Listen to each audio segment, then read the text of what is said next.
चलो बेटा, डिस्कशन में क्या दिया था? ओवन के क्वेश्चन दिए थे। कहां से दिए थे?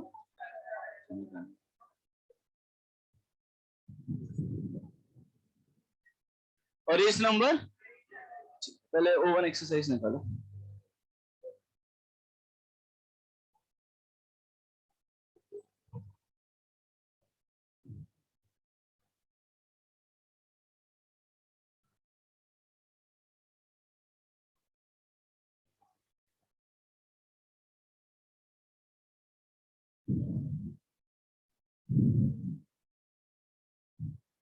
ओवन में क्वेश्चन नंबर 34 तक डिस्कस कर लिया था, राइट है ना? क्वेश्चन नंबर 35 से डिस्कस करना है। अटेम्प्ट करके लाओ बेटा। क्वेश्चन नंबर 35 हो गया बेटा। बहुत ही आसान सा है। इसने बोला है कि पहले जो पावर सप्लाई हुआ है, ठीक है, तो पावर को लिखोगे ई स्क्वायर बाय आर। अब आपने रेजिस्टर को कट कर दिया एन पार्ट्स में, तो resistance directly proportional to length होता है। तो हर एक पार्ट की लेंथ एल बाय एन होगी, तो हर एक रेजिस्टर का रेजिस्टेंस आर बाय एन हो गया। और फिर आपने उसको पैरेलल में भी कनेक्ट कर दिया, तो हो गया R by N divided by N, तो आर बाय एन स्क्वायर हो जाएगा। तो जहां से आपकी पावर होगी वो एन स्क्वायर टाइम्स बढ़ जाएगी। क्वेश्चन नंबर 36 मैं बताता हूँ, इधर देखो सब लोग।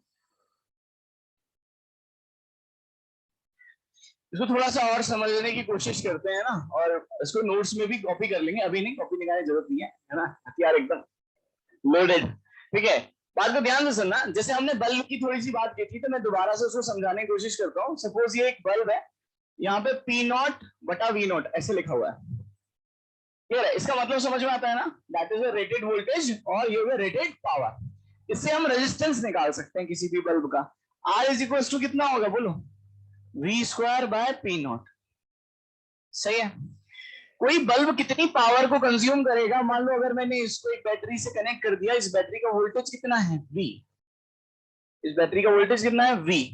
तो ये कितनी पावर को कंज्यूम करेगा? तो power consume is equals to V square by R. सही है ना? पहले कर चुके हैं। V square by R. R बताओ कितना होगा बेटा? V naught square by P naught. तो ये बनेगा आपके पास वी बाय वी नॉट का whole square into P naught. सही है। तो मैं ऐसे बोल सकता हूं क्या कि जो कंज्यूम पावर होती है, power consume is inversely proportional to 1/V0 square. ऐसे बोल सकते हैं ना? और वी नॉट क्या है? Rated voltage. ये क्या है? Rated voltage. क्लियर है? अब यहां से चेक कर लो। अगर आप ऑप्शन की बात करोगे तो यहां पे क्या क्या ऑप्शन आ रहा है? पहला, when the electric bulb of the same power but the different marked voltage। इसने बोला है कि पावर सेम है लेकिन रेटेड वोल्टेज क्या है? अलग अलग। यानी हम इस बार दूसरा गेम खेल गए। हम जनरली बोलते हैं रेटेड वोल्टेज क्या होता है? सेम। क्योंकि भाई साहब जिस फैक्ट्री में आप काम कर रहे हो, आपको घरों में सप्लाई करना है, तो 220 वोल्ट पर ही आपको सारे बल्ब बनाने पड़ेंगे। लेकिन इसने कंडीशन दूसरी दे दी कि मार्क्ड वोल्टेज अलग अलग है लेकिन पावर कैसी है? सेम। अब इसने बोला है इनको मैंने कनेक्ट कर दिया किसमें? सीरीज में। तो अगर मैंने दो बल्ब को सीरीज में कनेक्ट किया हुआ, तो अगर दो बल्ब सीरीज में कनेक्टेड हैं तो दोनों में क्या चीज सेम होगी? करंट। तो क्या मैं ऐसे बोल सकता हूं कि जो पावर कंज्यूम है वो डायरेक्टली प्रोपोर्शनल टू आर होगा, और जो आर होता है वो किसके बराबर होता है? V naught square by P naught. है ना? ये सीरीज की बात कर रहा है ना? तो हाँ, ये वाला लगेगा, इसमें ये नहीं लगेगा। आप चेक कर लेते हैं पहला, तो ये नहीं लगेगा क्योंकि ये अपन किसकी बात करने लग गए थे? ये पैरेलल के लिए आ जाएगा एक बल्ब की अगर हम बात करें, है ना? यहां तक रहने दो। अब इसकी बात करते हैं। अब यहाँ पे देखो, पहला proportional to their marked voltage. तो मार्क्ड वोल्टेज के प्रोपोर्शनल है क्या? मार्क्ड वोल्टेज के स्क्वायर के प्रोपोर्शनल है। तो पहला ऑप्शन तो गलत है। B inversely proportional to their marked voltage, ये भी गलत है। C proportional to square of the marked voltage, ये बिल्कुल सही है। And D inversely proportional to square of the marked voltage, ये गलत है। तो कौन सा ऑप्शन आ जाएगा? सी। क्लियर है? अब इस क्वेश्चन को मैं थोड़ा सा बढ़ाता हूँ, बात ध्यान से सुनना। अगर आपके पास दो बल्ब हैं, सपोज एक 25 वाट का है, 30 ले लेते हैं, सपोज एक 30 वाट का बल्ब है और जिसका रेटेड वोल्टेज कितना है 220, और एक 60 वाट का बल्ब है, इसका रेटेड वोल्टेज कितना है 220, और मैंने यहां पर क्या किया, एक एक्सटर्नल पावर सोर्स बैटरी लगा दी, कितने 440 वोल्ट की, सुना है गाने में 440 वोल्ट है, छूना है मना, ये वही है। अब क्यों छूना मना है वो आज हमें समझ में आ जाएगा, ठीक है। बात ध्यान से सुनना सब लोग, इधर देखो, यहाँ पे 440 वोल्ट है और यहाँ पे हमने दो बल्ब लगा रखे हैं। मेरा क्वेश्चन है कि इस सर्किट में अगर कोई बल्ब फ्यूज होगा तो वो कौन सा बल्ब होगा? पहला तो कि कोई बल्ब फ्यूज होगा भी या नहीं होगा, चेक करना पड़ेगा। कैसे चेक करेंगे? बिल्कुल शॉर्टेड लाइन में बताओ कि मान लो मैं अगर कॉमर्स का छात्र हूं और मुझे तुरंत समझ में आ जाए कि कैसे वोल्टेज निकाल लेंगे। बिल्कुल, इधर देखो, मुझे सिर्फ इतना, अगर मान लो मैं 6ठी 7वीं 8वीं का बच्चा हूं और आपने बोल दिया कि साहब बल्ब को डिजाइन किया 220 वोल्टेज पे, वोल्टेज ज्यादा हो गया, आंख ज्यादा हो गई, बल्ब खराब हो गया, आपने समझा दिया मुझे। तो आपने मुझसे पूछा कि कोई भी बल्ब खराब होगा वो कैसे पता चलेगा, तो मैं क्या आंसर दूंगा, अगर उसके अक्रॉस वोल्टेज 220 वोल्ट से ज्यादा है वो खराब हो जाएगा। सही बात है। अब पहले तो मैं आपको कंक्लूजन सुनाता हूं, फिर हम सॉल्व करेंगे। कंक्लूजन ये है कि अगर कोई भी दो बल्ब या तीन बल्ब सीरीज में है, तो जिस बल्ब की पावर कम होती है, जिस बल्ब की रेटेड पावर कम होती है, जिस बल्ब की रेटेड पावर, जैसे रेटेड पावर कम किसकी है, इसकी 30 वाट, ये छोटी पावर वाला बल्ब है, वो ज्यादा पावर कंज्यूम करता है, वो ज्यादा पावर कंज्यूम करता है, उसके फ्यूज होने के चांसेस ज्यादा होते हैं। तो कोई अगर मुझसे इस क्वेश्चन में पूछता कि कौन सा बल्ब फ्यूज होगा, तो मैं बोलूंगा अगर होगा, मुझे नहीं पता कि होगा या नहीं होगा, लेकिन अगर होगा तो इसके ज्यादा चांसेस है, इसके चांसेस कम है। सबको मेरी बात आ रही है समझ में?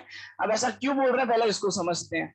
इधर देखो, अगर मैं यहां पर देखूं तो ये दोनों सीरीज में है कि पैरेलल में है? सीरीज में है। क्लियर है? किस में है? सीरीज में। सीरीज में क्या चीज सेम होती है? करंट। तो अगर मैं पावर कंज्यूम की बात करूंगा, ये किसके बराबर होता है? आई स्क्वायर। आई तो क्या होगा? सेम। तो power consume is directly proportional to R, और आर क्या होगा? V naught square by V naught. क्या दोनों का रेटेड वोल्टेज सेम है क्या? तो ये भी सेम है साहब। तो जिसकी रेटेड पावर कम होगी उसकी पावर कंज्यूम ज्यादा होगी।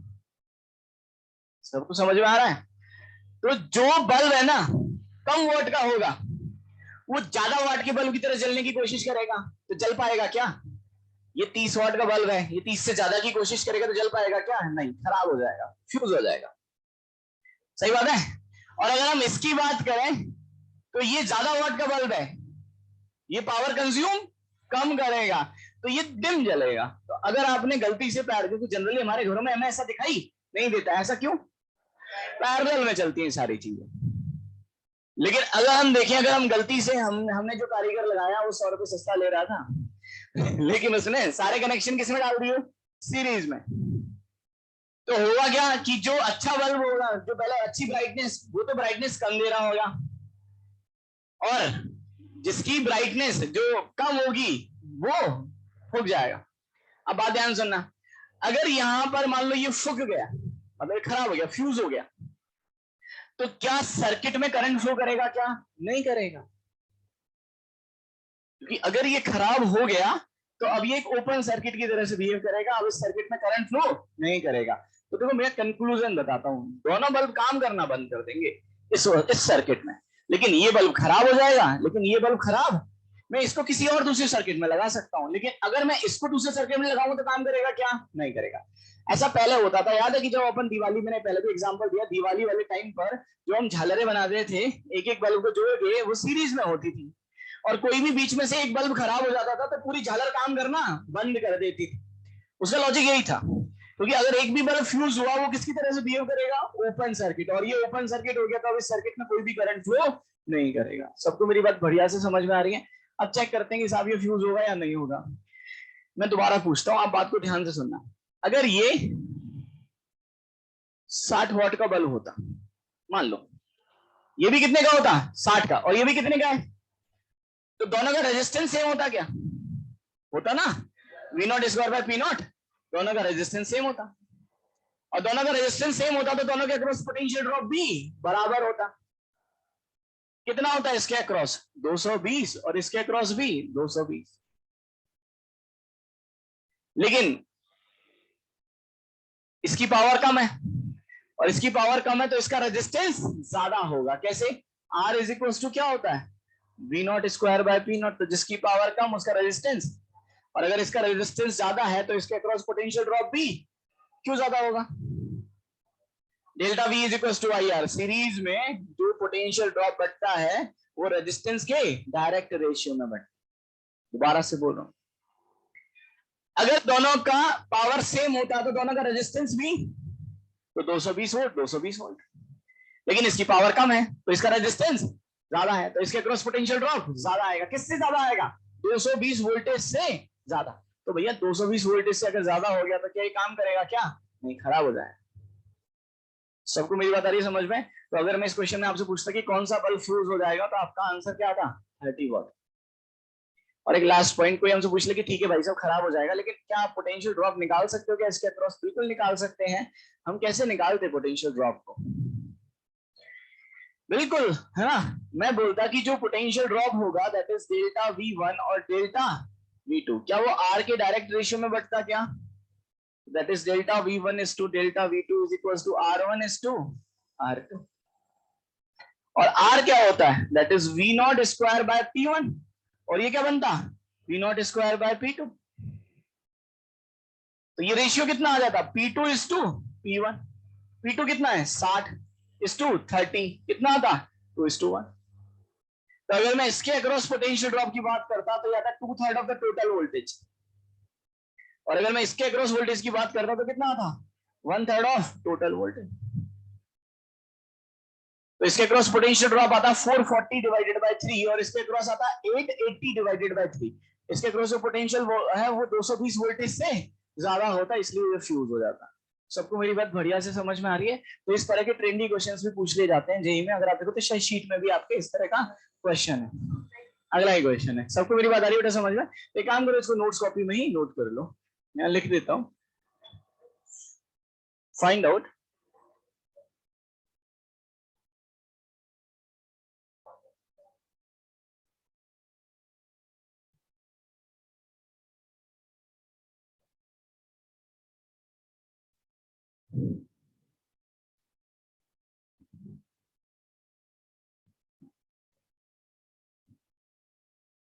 यहाँ लिख सकते हैं रिजल्ट की अगर हम बात करें,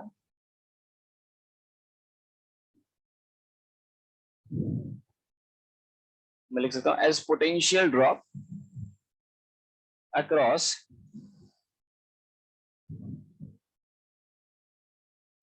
बल्ब 1, और कौन सा बल्ब? 30 वॉट वाला, is greater than 220 वोल्ट। अच्छा इधर एक लास्ट पॉइंट, सब लोग इधर देखो। अगर मान लो मैं इसको 100 वोल्ट रखता, तो क्या किसी के भी अक्रॉस पोटेंशियल ड्रॉप 220 वोल्ट से ज्यादा हो सकता था क्या? अरे बैटरी का टोटल पोटेंशियल ही 100 है, तो हो ही नहीं सकता। तो क्या कोई भी बल्ब फ्यूज होता क्या? नहीं होता। क्लियर है? तो क्या हो जाता? डिम हो जाते, क्योंकि दोनों के अक्रॉस जो पोटेंशियल ड्रॉप है वो 220 से कम आता। लेकिन ज्यादा डिम कौन सा होता? जिसकी पावर ज्यादा है। क्लियर है? क्योंकि उसके अक्रॉस पोटेंशियल ड्रॉप और कम आता। लेकिन इस केस में क्या हो रहा है कि पोटेंशियल ड्रॉप जो है वो पहले बल्ब के अक्रॉस 220 से ज्यादा हो गया।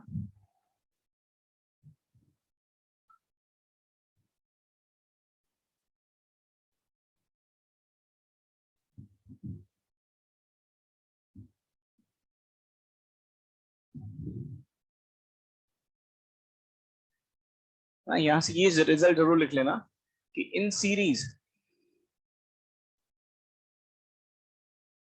जो पावर कंज्यूम होती है वो इनवर्सली प्रोपोर्शनल टू किसकी होती है? Rated power.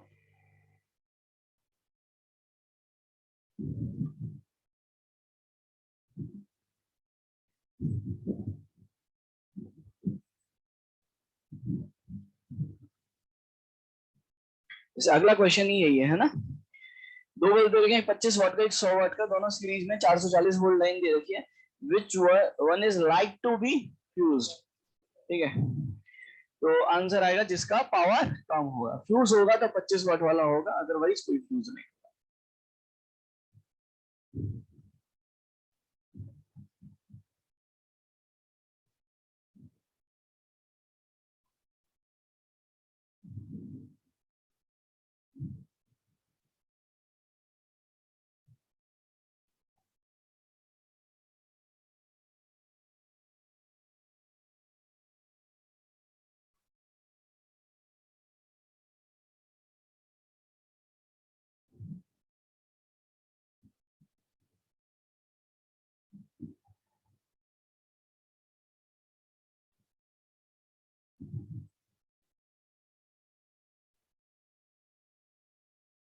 अब ये 220 नहीं होगा, है ना।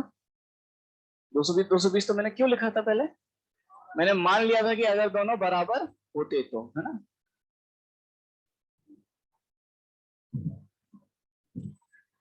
दोनों एक साथ फ्यूज कब हो सकते हैं? बिल्कुल हो सकते हैं। आप ऐसे समझो मैंने 1000 वोल्ट लगा दिया, अगर दोनों के अक्रॉस पोटेंशियल ड्रॉप 220 से क्या हो गया, ज्यादा हो, तो दोनों फ्यूज कर जाएंगे। यार एक्चुअली इसमें ये वाला क्यों फ्यूज हो रहा है, ये क्यों नहीं हो रहा है? क्योंकि इसके अक्रॉस जो पोटेंशियल ड्रॉप है वो 220 से ज्यादा हो गया और इसके अक्रॉस पोटेंशियल ड्रॉप 220 से कम हो गया। मैं 440 के बजाय 1000 10,000 वोल्ट लगा देता, कितना भी कम होता, 220 से तो ज्यादा ही आ जाता। क्लियर है? तो दोनों बल्ब फ्यूज हो जाते हैं। लेकिन अगर हम बात करें चांसेस की कि किसकी प्रोबेबिलिटी ज्यादा है सीरीज में, तो उस बल्ब की फ्यूज होने की प्रोबेबिलिटी ज्यादा होती है जिसकी पावर कम होती है ना। क्योंकि अपन इसमें इतना स्ट्रेस क्यों दे रहे हैं? क्योंकि अगर पहली बार किसी से पूछा जाए तो उसको तो यही लगेगा कि सर जिसकी पावर ज्यादा होगी वो फ्यूज होने की टेंडेंसी ज्यादा रखेगा, लेकिन ऐसा नहीं, उसके अपोजिट रिजल्ट आ रहा है।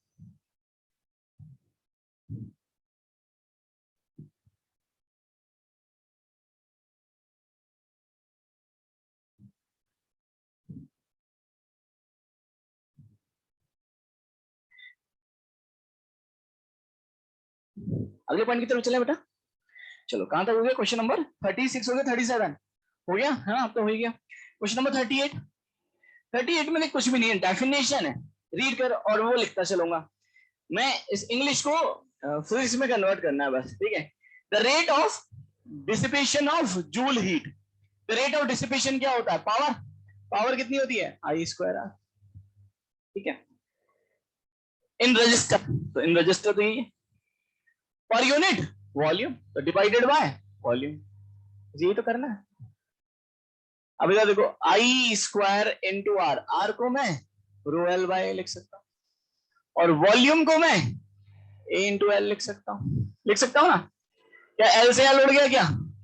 क्या ये आई स्क्वायर बाय ए स्क्वायर बन गया इंटू रो? ये क्या बन गया? जे स्क्वायर इंटू रो, ये बन गया।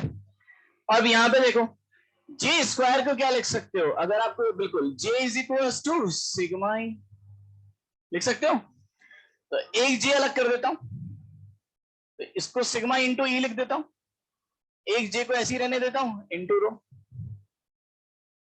एंड सिग्मा इज 1/रो। आंसर आ गया। ईजे, डीजे होता है ना, जे, ये ज्यादा अच्छा है ना। तो आंसर क्या आएगा? जे, बी, सी ऑप्शन। सबको मेरी बात आ रही है बेटा? समझ में? बहुत आसान है ना। क्वेश्चन में उसने बोल रखा है कि the rate of dissipation of the heat across the resistor that is I square R per unit volume. यहां से सॉल्व किया, आंसर आ गया।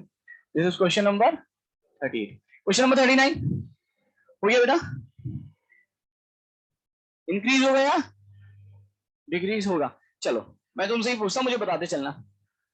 If the length of the filament of the heater is reduce by 10% power, तो पहला सबसे पहला doubt, power का फॉर्मूला लिखना है। अब मैं पावर का फॉर्मूला आई स्क्वायर आर लिखूं या E square by R? E square by R. क्यों? क्योंकि हीटर की बात कर रहा है, हीटर का मतलब घरों में सप्लाई, और घरों में सप्लाई की बात करोगे तो क्या चीज सेम रहती है? वोल्टेज। समझ में आई बात? तो बस पावर का मतलब ई स्क्वायर बाय आर, यहीं से कर पा रहे हो। और आर का मतलब रो एल बाय, सही है ना? तो पहले लेंथ अगर एल थी, अब 10% से कम कर दी तो लेंथ जो है 0.9 हो गई। क्लियर है? 0.9 को 10/9 लिख सकता हूँ। 10/9 आएगा 11, मतलब 1.1, तो परसेंटेज में निकालोगे तो 11% आ जाएगा। सबको पक्का समझ में आ रहा है? बहुत बढ़िया। क्वेश्चन नंबर 40 हो गया। दो बल्ब सीरीज में है, और सीरीज में है तो फॉर्मूला किसमें लगेगा पावर का? पैरेलल वाला।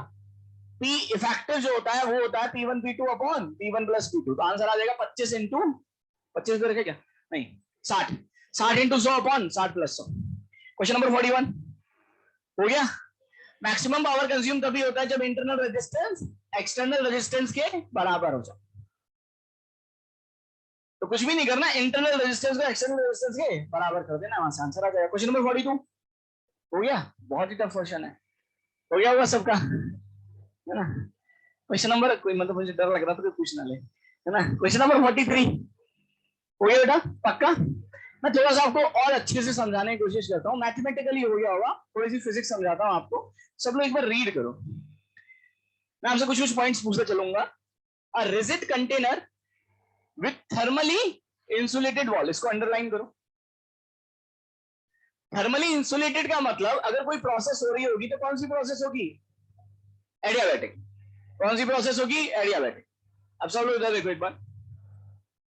अगर मैं फर्स्ट लॉ ऑफ थर्मोडायनेमिक्स की बात कर रहा हूं तो फिजिक्स में फर्स्ट लॉ ऑफ थर्मोडायनेमिक्स होता है, क्या होता है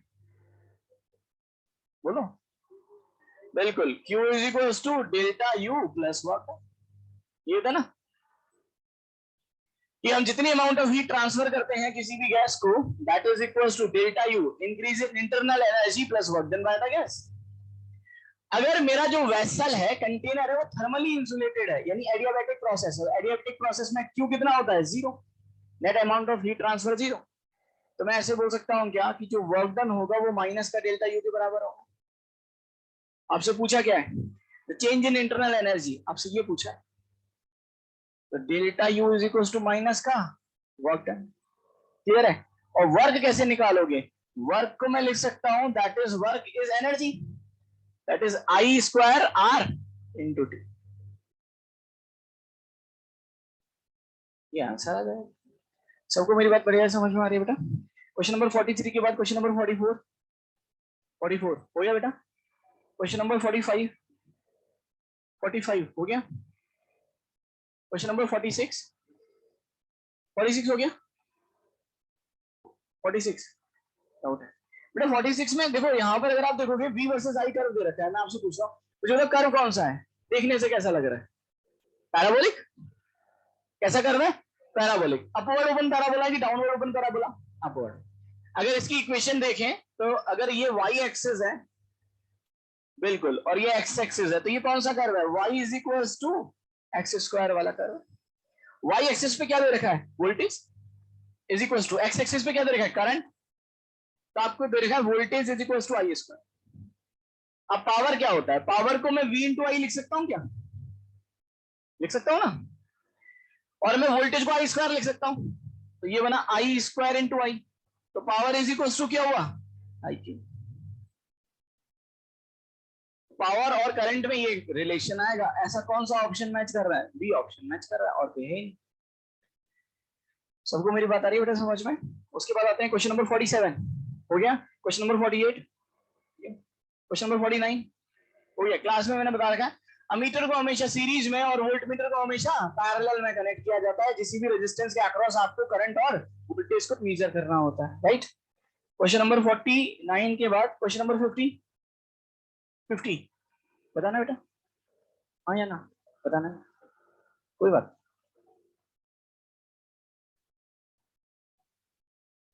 ठीक है, क्वेश्चन नंबर 50 के बाद लिखिए बेटा, मैं बताता हूँ। क्वेश्चन नंबर 51, चलो मैं 51 एक्सप्लेन करता हूँ, आपको मजा भी आएगा इस क्वेश्चन में, है ना? तो क्वेश्चन क्या है सब लोग देखो, मैं एक्सप्लेन कर देता हूँ। ये बताओ हम जनरली वोल्ट मीटर को किस में लगाते हैं? पैरेलल में, और अमीटर को किसमें लगाते हैं, सीरीज में। अगर मैं आइडियल वोल्ट मीटर की बात कर रहा हूं तो उसका रेजिस्टेंस कितना होता है, इनफाइनाइट, और आइडियल अमीटर का 0, ये होता है। इसीलिए हम अमीटर को कंडक्टिंग वायर से और वोल्ट मीटर को ओपन सर्किट से रिप्लेस कर देते हैं अगर वो आइडियल है। यही तो बोलता हूं शुरू से कि आइडियल है तो घबराने की जरूरत नहीं है। वोल्ट मीटर को हटा दो, हटाने का मतलब क्या, ओपन सर्किट, उड़ा दिया उसको, काट दिया उसके वायर, और अमीटर को हटा दो, वहां क्या लगा दो, एक कंडक्टिंग वायर। क्यों बोल पाता था, इसीलिए बोल पाता था क्योंकि आइडियल अमीटर का रेजिस्टेंस 0 होता है और आइडियल वोल्ट मीटर का रेजिस्टेंस इनफाइनाइट। अभी बोला एक डेढ़ बच्चा था ना, उसने क्या किया, उल्टा लगा दिया, वोल्ट मीटर को किसमें लगा दिया, सीरीज में, और अमीटर को किसमें लगा दिया, पैरेलल में। तो बात ध्यान से सुनना, अगर वोल्ट मीटर सीरीज में लग गया तो एक तरह से आपने सीरीज में कितना रेजिस्टेंस लगा दिया, इनफाइनाइट, और अगर इनफाइनाइट रेजिस्टेंस लग गया तो करंट की वैल्यू सर्किट में कितनी होगी, 0। आप ऐसे समझो कि साहब ये हमारे पास ये 12 वोल्ट है, ये स्मॉल आर कितना दे रखा है, 1 ओम, यहाँ पे चिंटू पिंटू दे रखे हैं 4 ओम के, और ये एक वोल्ट मीटर लगा दिया जिसका रेजिस्टेंस कितना है, सही है। अब करंट देखो इसमें कितना आएगा, 12/1 + 4, सही है ना। अच्छा 2 है क्या, हाँ तो क्या फर्क पड़ जाएगा, बगल में देख रहे हो पापा बैठे हैं उसके, है ना। यहाँ पे अगर देखोगे तो करंट की वैल्यू कितनी हो जाएगी, 0, और सर्किट में अगर करंट 0 हो गया तो अगर आप बैटरी के टर्मिनल के अक्रॉस पोटेंशियल ड्रॉप देखोगे तो कितना हो जाएगा, 12 ही हो जाएगा, जितना बैटरी का वोल्टेज है। तो इसने बोला वोल्ट मीटर की रीडिंग कितनी होगी, तो मैं बोलूंगा वोल्ट मीटर की रीडिंग ये होगी, होगी ना, इसके अक्रॉस वोल्टेज निकाल दूं। अगर यहां का वोल्टेज 0 है तो यहां का भी क्यों 0, करंट ही नहीं है, यहां 0 तो यहां पर भी 0, यहां पर 12, यहां पर भी 12, और यहां पर भी 12। तो वोल्ट मीटर के अक्रॉस पोटेंशियल ड्रॉप कितना आया, 12 आया, ये इसकी रीडिंग। सबको मेरी बात अच्छे से समझ में आ रही बेटा।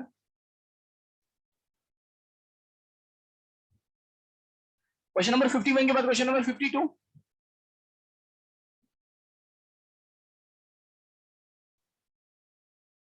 थोड़ा सा क्या होता है,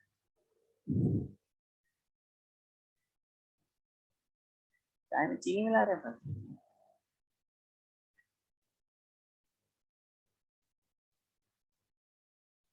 है ना। समझाता हूँ, बात को ध्यान से सुनना। ये देखो, इसने देखो क्वेश्चन में क्या बोला है, आपसे पूछूंगा, आप बताते चलना, बड़ा आसान है अगर आप समझ पाओगे तो, है ना, समझ पाओगे तभी तो आसान है। इन्हें circuit shown the reading of the ammeter and the voltmeter कितनी दे रखी है, 4 and 20, ठीक है। If the meters are not ideal तो आर की वैल्यू क्या होगी। अब बात ध्यान से सुनो, अगर यहां पर ये आइडियल नहीं है तो साहब इसका भी कोई रेजिस्टेंस होगा, मान लेते हैं R1, ठीक है ना। अगर मैं इन दोनों को सॉल्व करूं तो मैं आर इक्विवेलेंट निकाल सकता हूं, और अगर मैं आर इक्विवेलेंट की वैल्यू निकालूं तो आर इक्विवेलेंट में निकाल सकता हूं, इसकी वैल्यू क्या होगी, इसके अक्रॉस पोटेंशियल ड्रॉप पता है, और आर इक्विवेलेंट यही लगेगा, तो जितना सा अमीटर में से करंट जा रहा होगा इस रजिस्टर में से भी उतना ही करंट जा रहा होगा। तो क्या मैं आर इक्विवेलेंट को V/I लिख सकता हूं। वोल्टेज कितना दे रखा है बोलो, 20, करंट कितना दे रखा है, 4, तो कितना हुआ, 5, तो आर इक्विवेलेंट 5 आ रहा है।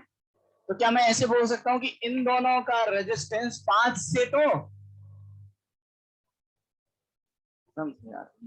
मरवाओगी मुझे, आर इक्विवेलेंट 5 आ रहा है ना बेटा, 2 रजिस्टर पैरेलल में है, उनका इक्विवेलेंट 5 आ रहा है, और इक्विवेलेंट हमेशा कम आता है दोनों से, तो भाई साहब ये दोनों तो 5 से ज्यादा ही होंगे, तो कौन सा ऑप्शन आ जाएगा, सी आ जाएगा।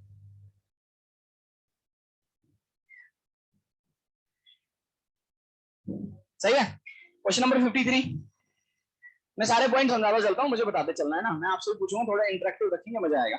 इसने बोला एक बैलेंस व्हीट स्टोन ब्रिज है, हमें पता है क्या होता है ना, करंट इन गैल्वेनोमीटर कितना है, 0। ऐसा कब होता है, जब R1/R2 = R3/R4 होता है। बहुत बढ़िया, इट रिमेन्स 0। इसने बोला भाई साहब ये 0 है, तो ये 0 तो तभी हो सकता है जब ये कंडीशन चेंज ना हो, इस कंडीशन के साथ छेड़छाड़ नहीं होनी चाहिए, बाकी कुछ भी कर लो।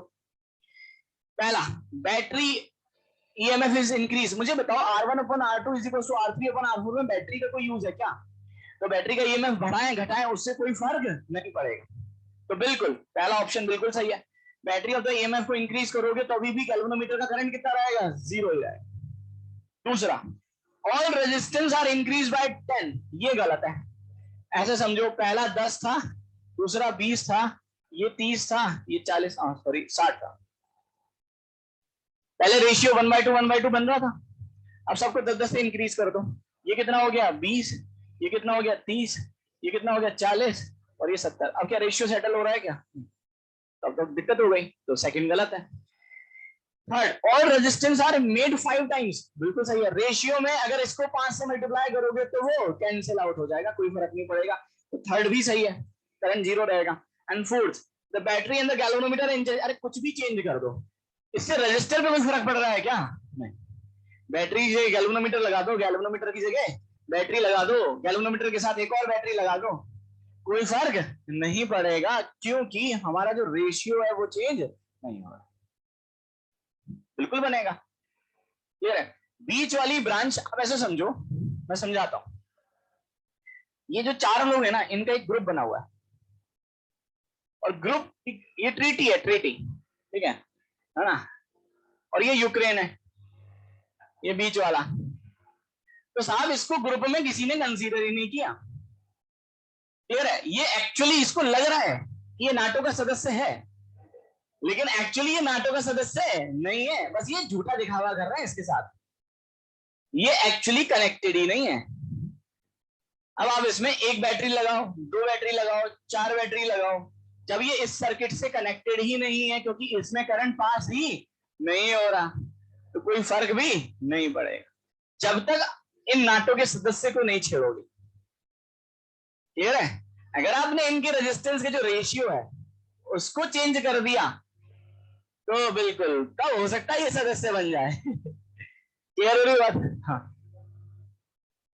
टर्मिनल के अक्रॉस, बिल्कुल टर्मिनल तो हमारे ये है ही है। किधर, अच्छा तुम ये बोल रहे हो कि वहां पर नहीं, देखो एक्चुअली ये टर्मिनल्स को चेंज नहीं कर रहा है, मैं समझाता हूं टर्मिनल्स को। बस बिल्कुल उसको, इसे यहां पर है ना, एक्चुअली अरेंजमेंट से तो कोई फर्क पड़ेगा ही नहीं ना, क्योंकि एक्चुअली जैसे मान लो ये यहां पर लगा हुआ है, तो इसको मैं बाहर भी तो ला सकता हूँ, ये जो जॉइंट है इसको उठा के अपन बाहर भी ला सकते हैं। तो एक्चुअली जब तक इस पे कोई फर्क नहीं पड़ेगा, पूरे सर्किट पे कोई फर्क नहीं पड़ेगा। क्लियर है। तो आंसर आ जाएगा 1 भी सही है, 3 भी सही है और 4 भी सही है। जब तक ये कंडीशन वैलिड रहेंगी तब तक करंट की वैल्यू क्या रहेगी, 0 रहेगी।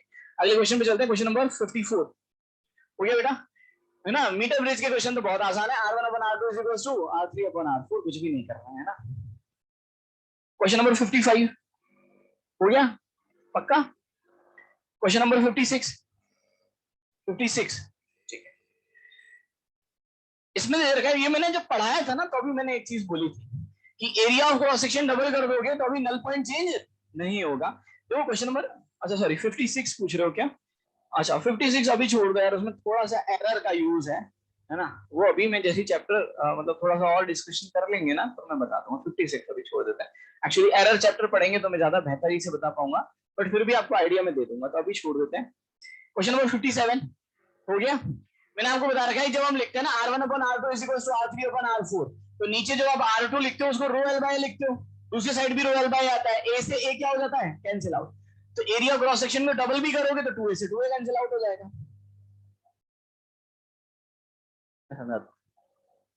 एक ही तरफ थोड़ी है, R1/R2, तो रो XY = R3/रो L - X/A, ये कैंसिल आउट हो जाएगा।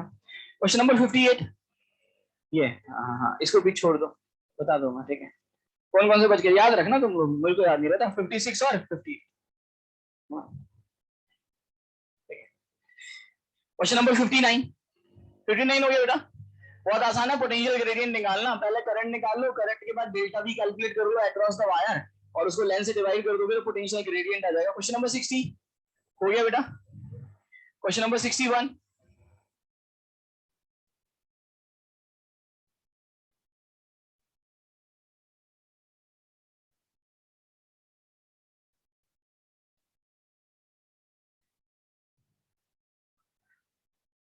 चलो देखो यहाँ पर अगर आप देखोगे ना तो क्वेश्चन नंबर 61 में दो सर्किट दे रखे हैं, मैं आपसे पूछता चलता हूँ तो आप बताते चलना। ऊपर वाले सर्किट को हम क्या बोलते हैं? Primary circuit. और नीचे वाले सर्किट को स्टेप्स पर आते हैं, क्वेश्चन में कुछ भी पूछा हो। सबसे पहले प्राइमरी सर्किट सॉल्व करेंगे, तो क्या मैं प्राइमरी सर्किट में करंट को कैलकुलेट कर सकता हूँ क्या? बोलो भाई, आई इज इक्वल टू कितना है ना, 5 अपॉन 4.5 प्लस 0.5 कितना आ गया? 1 ampere. Second step, delta V across the wire निकालो।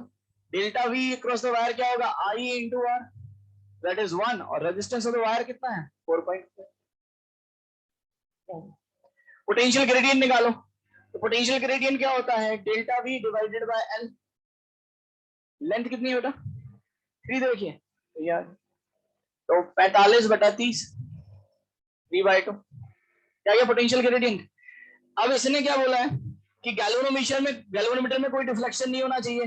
तो गैल्वेनोमीटर में अगर कोई डिफ्लेक्शन नहीं होगा तो नीचे वाले जो सेकेंडरी सर्किट है उसमें करंट की वैल्यू कितनी हो जाएगी? 0। और अगर उसमें करंट 0 हो गया तो उसके टर्मिनल के अक्रॉस पोटेंशियल ड्रॉप उतना ही होगा जितना बैटरी का होगा। नीचे वाली बैटरी का कितना वोल्टेज है? 3। तो अगर मान लो K इंटू एक्स, ये आ गया ना potential drop across the wire, और ये बैटरी के वोल्टेज के बराबर होना चाहिए। क्लियर हो रही बात? क्या किया? Potential drop across the wire, null point आ गया ना, is equals to potential drop across the secondary circuit. तो यहां से K की वैल्यू बोलो, 3/2 into x is equals to 3। ये आंसर होना चाहिए। कोई है क्या ऑप्शन? ओ हो, सही है सही है सही है सही है। हाँ हाँ हाँ, बिल्कुल सही है। आंसर ये होना चाहिए, लेकिन आंसर ये नहीं होगा क्योंकि अभी मैंने ध्यान दिया। अब मैं आपको एक कहानी सुनाता हूँ, ठीक है? पहले आप उस कहानी को सुनो, उसके बाद आपको समझ में आ जाएगा क्यों ये आंसर नहीं है। मैंने अभी देखा डायग्राम, अभी देखा, ठीक है? आंसर आएगा कि हमें कोई भी नल पॉइंट नहीं मिलेगा, बैटरी उल्टी लगी। बिल्कुल,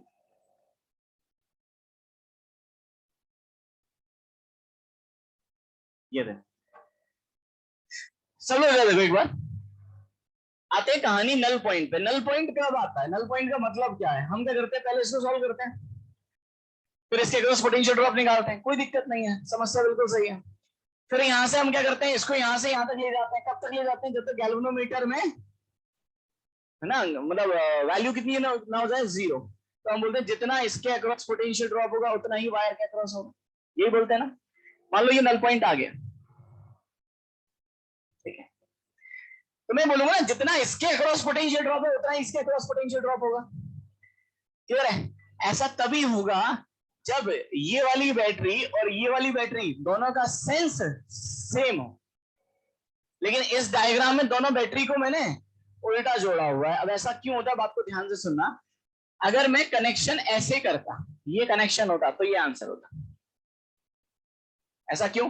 भाई आप ही तो बोल रहे हो कि सर यहाँ का पोटेंशियल ड्रॉप और यहाँ का पोटेंशियल ड्रॉप सेम होगा।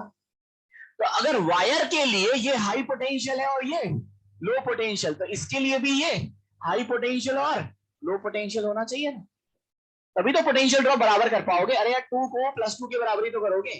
क्या 2 इज इक्वल टू -2 होता है क्या? नहीं होता ना। तो अगर आप बोल रहे हो कि इसका पोटेंशियल ड्रॉप और इसका पोटेंशियल ड्रॉप बराबर होना चाहिए, तो अगर ये पॉइंट हाई पोटेंशियल पर है तो ये पॉइंट भी हाई पोटेंशियल पर होना चाहिए। देखो ना, अगर आपने इसको ऐसे जोड़ा हुआ है तो ये पॉइंट हाई पोटेंशियल पर है, और अगर आप इसको ऐसे जोड़ देते तो ये पॉइंट किस पर आ जाता? तो ऐसा कभी हो सकता है क्या? नहीं हो सकता। तो ये ध्यान रखना। इसको चाहे आप कॉपी में ही लिख लो, कहीं भी जहां गैल्वेनोमीटर पढ़ा है ना वही पेज खोलो, और ऊपर जो खाली स्थान रहता है ना, जो जो फर्जी काम जो कि आपके लिए रहता है, ऊपर वाला पोर्शन। हाँ हाँ हाँ हाँ हाँ, हेडिंग हेडिंग वाली जो स्पेस होती है ना गैल्वेनोमीटर में, अगर कहीं जगह है तो वहां लिख लो। मेरा कहने का मतलब ये है, वहां पे लिख लो नोट डाल के।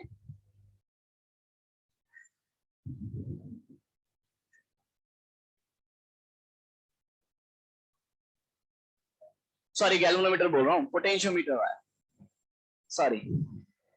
हाँ हाँ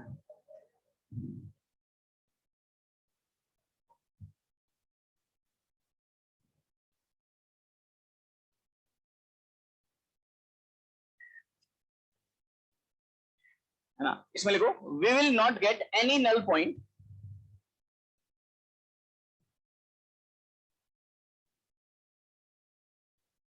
we will not get any null point, हमें कोई भी नल पॉइंट नहीं मिलेगा। अब कब कब नहीं मिलेगा, दो तीन कंडीशन होती है। First,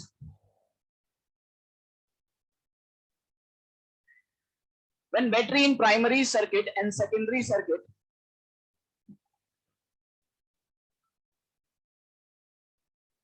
when battery in primary circuit and secondary circuit connected with reverse polarity,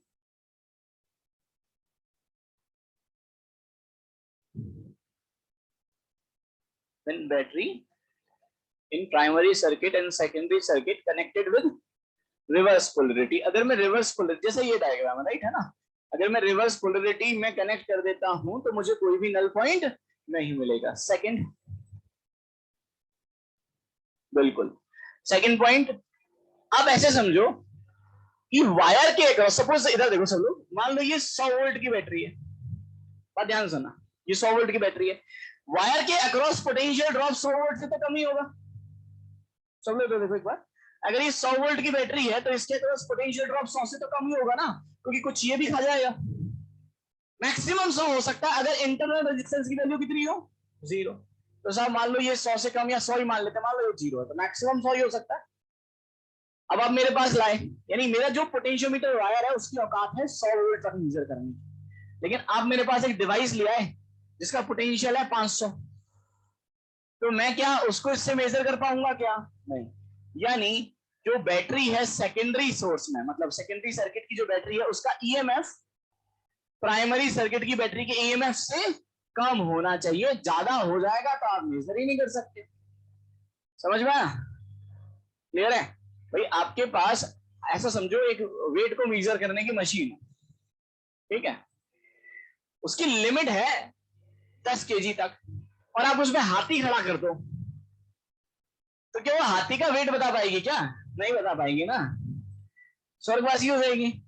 same situation यहां पर है कि अगर भैया इसकी औकात खुद ही 100 वोल्ट है, ये पोटेंशियोमीटर वायर मैक्सिमम 100 वोल्ट बता सकता है, और आप यहाँ पे 500 वोल्ट 1000 वोल्ट कनेक्ट कर रहे हो तो थोड़ी ना रीडिंग देगा आपको, क्लियर है? आपको कहीं पर भी नल पॉइंट नहीं मिलेगा। क्यों?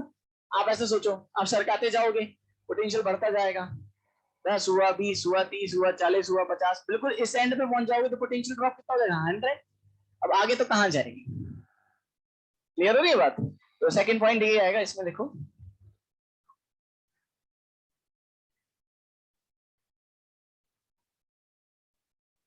EMF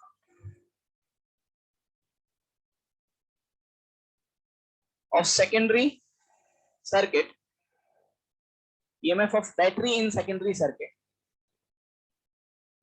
EMF of battery in secondary circuit is greater than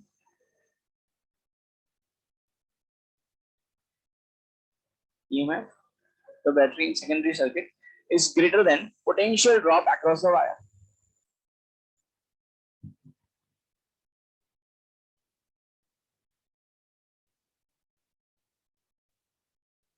दोबारा से बोल देता हूँ, EMF across EMF across in EMF of battery in across secondary circuit is greater than potential drop across the wire, कि अगर इसका EMF वायर के potential drop से ज्यादा हो जाए, और ब्रैकेट में लिख दो उसके बाद that should be greater than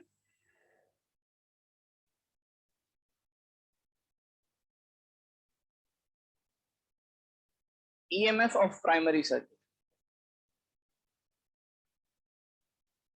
It should be greater than EMF of primary circuit. सबको मेरी बात आ रही है समझ? मैं वो सारी कंडीशन लिखा रहा हूं जब आपको डिफ्लेक्शन नहीं मिलेगा, ये ध्यान रखना। हाँ हाँ, मतलब क्या बोल रहा हूँ मैं, डिफ्लेक्शन एंड डिफ्लेक्शन का मतलब नल पॉइंट ही तो हो गया, गैल्वेनोमीटर में डिफ्लेक्शन नहीं मिलेगा। अच्छा अच्छा, ओहो ओहो, हाँ हाँ हाँ, ठीक है, हाँ नल पॉइंट नहीं मिलेगा, राइट, हाँ ठीक है, क्या तो सबको मेरी बात आ रही है समझ में? ठीक है ठीक है। एक पॉइंट रजिस्टर का आता है, रेजिस्टेंस का आता है, लेकिन उसमें कुछ कंडीशन है तो जो लास्ट में क्वेश्चन के साथ उसको लिख लेंगे। उसके बाद अगले क्वेश्चन पे चलते हैं। कहां तक मुझे भैया? 61, क्वेश्चन नंबर 62 हो गया क्या? क्वेश्चन नंबर 63 63 हो गया क्या बेटा? क्वेश्चन नंबर 64, चलो मुझे लग रहा है इससे आगे हुए नहीं है ना? नेक्स्ट क्लास में करेंगे, वो कॉपी निकालो, रेस कर लेंगे लेकिन लास्ट में, ठीक है? हाँ, वो नेक्स्ट क्लास में कर लेंगे तो फिर, है ना? धीरे धीरे।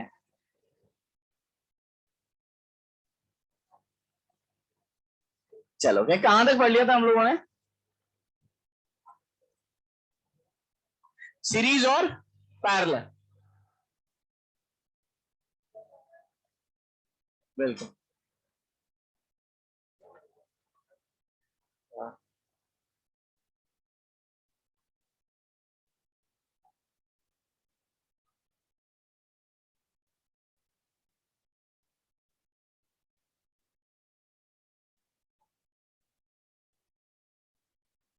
अमाउंट ऑफ एनर्जी स्टोर्ड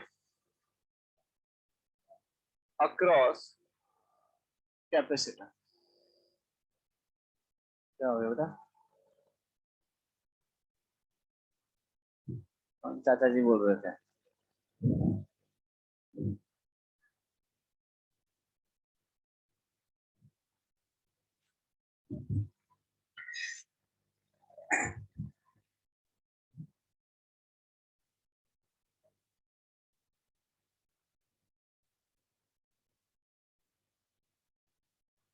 इधर बेटा सब लोग, अगर हम बात करें तो अभी तक फटाफट पहले तो 2 मिनट में एक ब्रीफ लेते हैं, है ना? आपसे मैं पूछना चलता हूँ। सबसे पहले हम लोगों ने बात की थी कैपेसिटर की, कुछ नए पॉइंट्स भी ऐड करेंगे, है ना?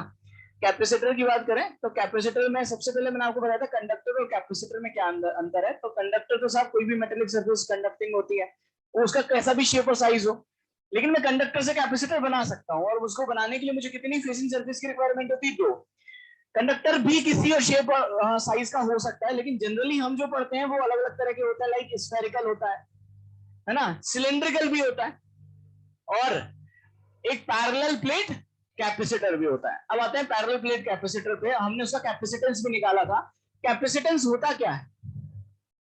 कोई हमसे पूछ ले होता क्या है कैपेसिटेंस, तो मैं उसको बहुत आसानी से, भाई साहब ये एनर्जी को स्टोर करने की क्षमता है। क्लियर है? किसी भी कैपेसिटर का कैपेसिटेंस इस बात पर डिपेंड नहीं करता कि उस पर कितना चार्ज है या उसके अक्रॉस कितना पोटेंशियल ड्रॉप। कैसे? पैरेलल प्लेट का कैपेसिटेंस निकाला था, कितना आया था? Epsilon naught A upon D.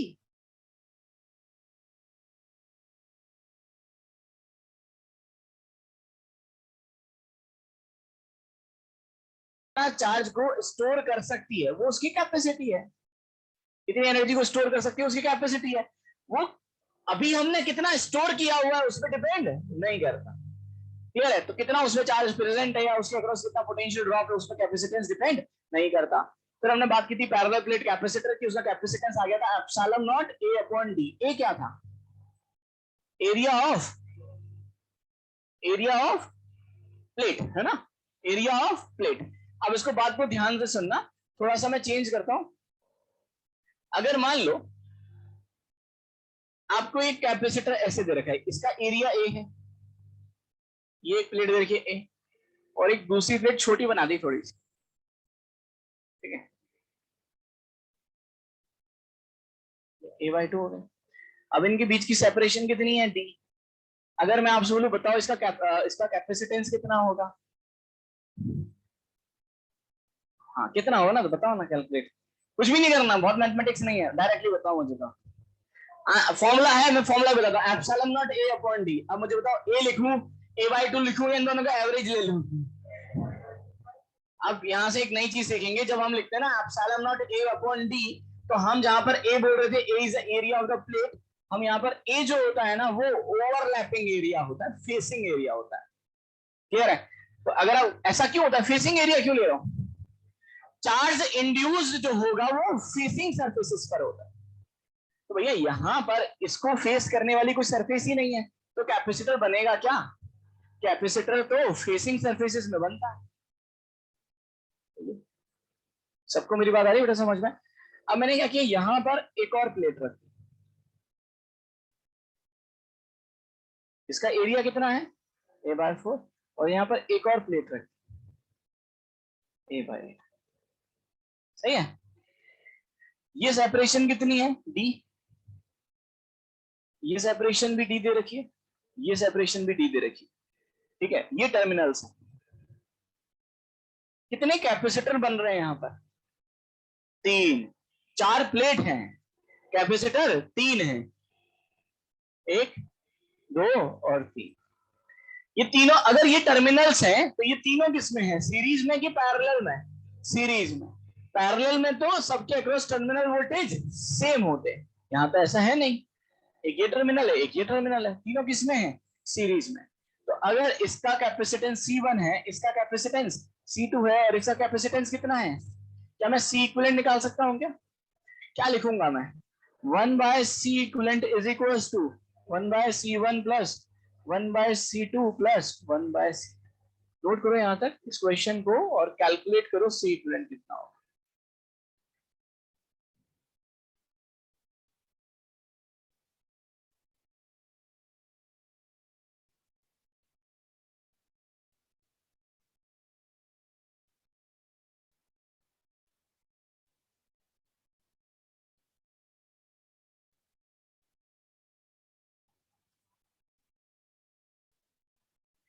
C1 कितना होगा, C1 होगा एप्सिलॉन नॉट, ए की जगह कितना आएगा, a/2।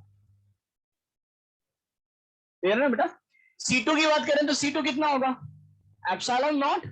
अब देखो यहाँ पर a/2, यहाँ पर a/4, तो फेसिंग एरिया कौन सा होगा, a/4, तो that is epsilon not a/4 upon b। और C3 की बात करोगे तो epsilon not a/8 upon b।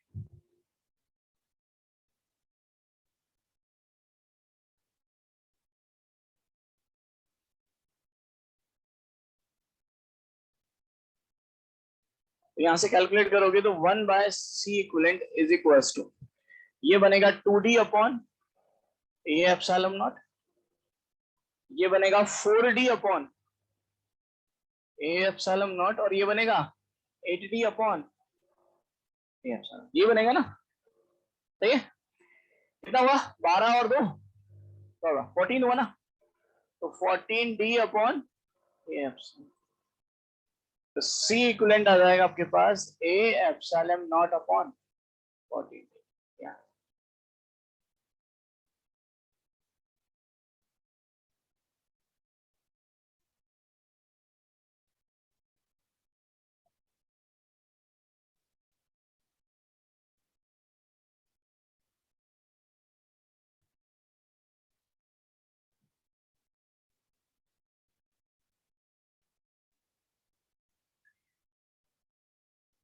इसमें किसी को भी डाउट है बेटा, एक भी पॉइंट पर क्लियर है सबको, पक्का कि सब सीरीज में क्यों है, पैरेलल में क्यों नहीं है, क्लियर है। मैं a/2 एरिया ही क्यों ले रहा हूँ, a और a/2 में से a/2 ले रहा हूँ, a/2 और a/4 में से a/4 ले रहा हूँ, तो ऐसा क्यों कर रहे हैं, फेसिंग एरिया है ना, ओवरलैपिंग एरिया। क्यों फेसिंग एरिया क्यों चाहिए, क्योंकि चार्ज इक्वल और अपोजिट जो इंड्यूस होगा वो फेसिंग सर्फेसिस पर होगा, दो मेटालिक फेसिंग सर्फेसिस। तो ऑब्वियसली बात है, इसके सामने कोई सरफेस है ही नहीं, तो इतना तो कैपेसिटर बन ही नहीं रहा। क्लियर है यहाँ तक सबको। अब अच्छा, फिर हम लोगों ने, लिखते चलो, मैं तो बस पुराना अभी डिस्कस कर रहा हूँ, है ना। तो फिर हम लोगों ने बात किया था कि अगर मैं किसी भी कंप्लीटली डिस्चार्ज कैपेसिटर को अगर मैं एक बैटरी से कनेक्ट कर दूं, और जैसे ही मैं स्विच को क्लोज करूंगा तो बैटरी का सारा पोटेंशियल किसके अक्रॉस आ जाएगा, कैपेसिटर। कैपेसिटर को चार्ज होने में कितना समय लगा था, 0, तुरंत चार्ज हो गया। कितना चार्ज आया उसके ऊपर, Q is equal to C delta V। Charge on the capacitor plate कितना था, Q is equal to C delta V।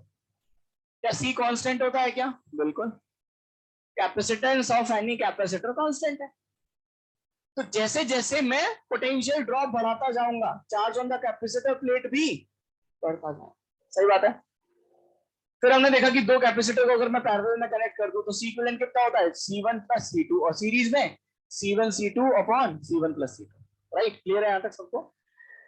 अच्छा, हमने एक क्वेश्चन और किया था कि एक कैपेसिटर प्लेट दूसरी कैपेसिटर प्लेट पे कितना फोर्स अप्लाई करती है, निकाला था। तो एक का चार्ज दूसरे का फील्ड, आंसर आया था Q square upon 2a epsilon not. सबको यहाँ तक क्लियर है। आज हम बात करेंगे amount of energy store across capacitor. क्योंकि हम शुरू से यही चिल्ला रहे हैं ना कि कैपेसिटर एनर्जी स्टोर करता है, एनर्जी स्टोर करता है, तो कितनी एनर्जी स्टोर करता है हम उसकी बात करेंगे। तो यहाँ तक लिखो और हेडिंग डालो amount of energy stored across the capacitor.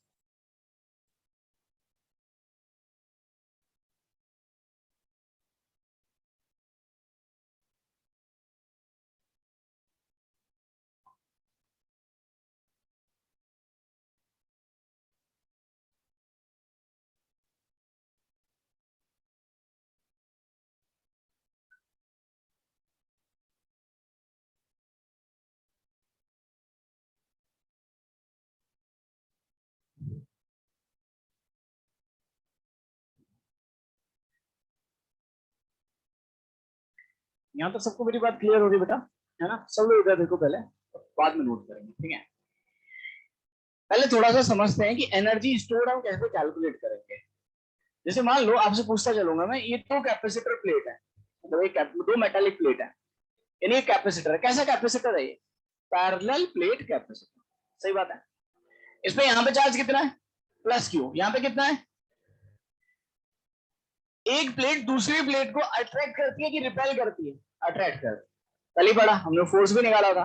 तो साहब ये वाली प्लेट इसको इस डायरेक्शन में फोर्स लगाएगी और ये वाली प्लेट इस पर इस डायरेक्शन में फोर्स लगाएगी, अट्रैक्ट करेगी। कितने फोर्स से अट्रैक्ट करेगी? फोर्स की वैल्यू भी निकाली थी कितनी, क्यू स्क्वायर अपॉन 2 एप्सिलॉन। अगर मैं दोनों प्लेट को फ्री छोड़ दूं तो एक दूसरे को अट्रैक्ट करेंगे, अट्रैक्ट करेंगे तो फाइनली क्या हो जाएंगी? चिपक जाएंगे। क्लियर है? तो कुछ देर के बाद होगा क्या, अट्रैक्ट करते करते दोनों पास में आ जाएंगी और फाइनली इस तरह से दोनों प्लेट चिपक जाए। ये दो प्लेट बना रहे। इस पे चार्ज कितना था? Plus Q. इस पे कितना था? माइनस। क्लियर है? अब इन दोनों को छुड़ाने के लिए, दूर ले जाने के लिए मुझे एक्सटर्नल फोर्स लगाना पड़ेगा, लगाना पड़ेगा ना भाई। ऐसा क्यों? क्योंकि एक फोर्स लग रहा है कौन सी डायरेक्शन में? अट्रैक्ट। तो मुझे ऐसे फोर्स लगाना पड़ेगा। क्लियर है?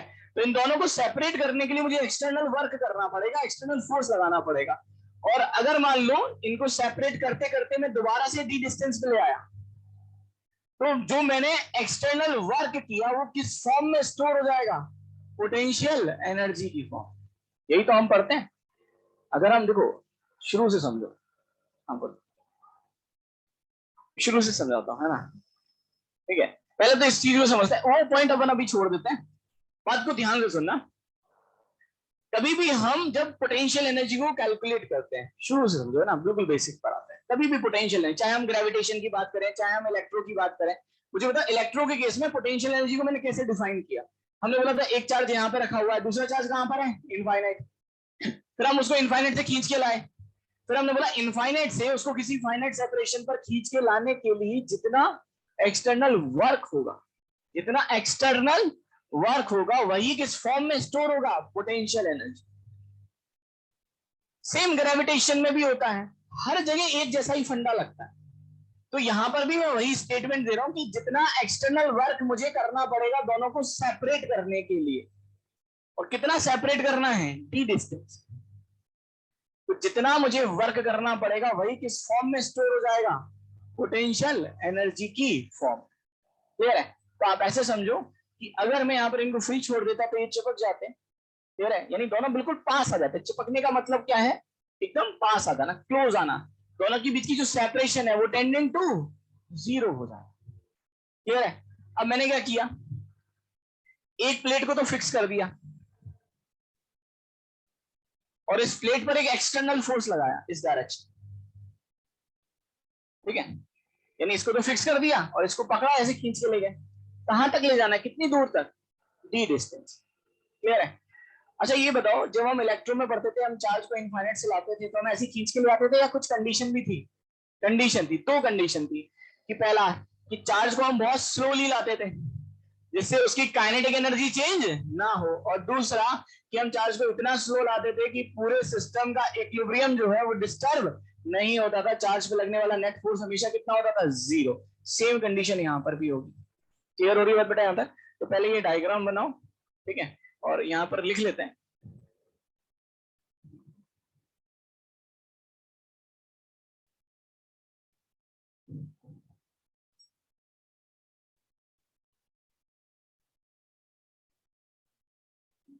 we move the plate very slowly.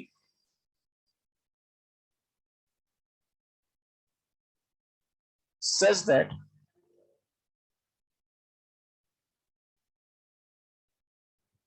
first point, it always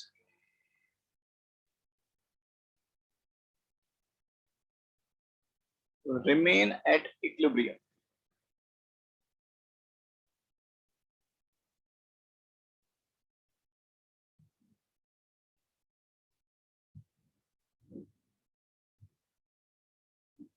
अच्छा, अगर इक्विलिब्रियम पर हमेशा रहेगी तो इस पे लगने वाला नेट फोर्स हमेशा क्या होगा? जीरो।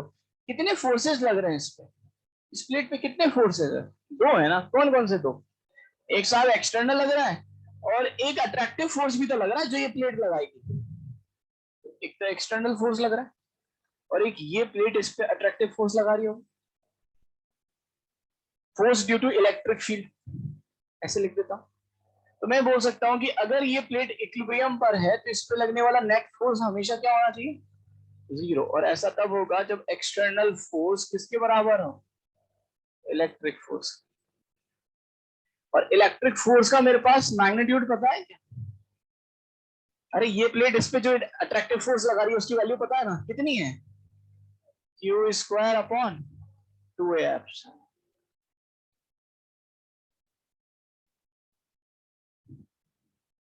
सेकेंड,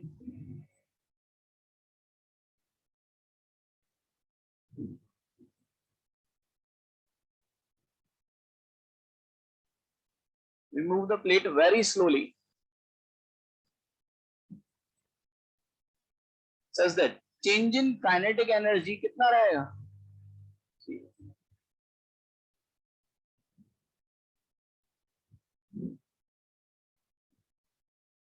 मैं अप्लाई कर रहा हूं बाय वर्क एनर्जी थ्योरम।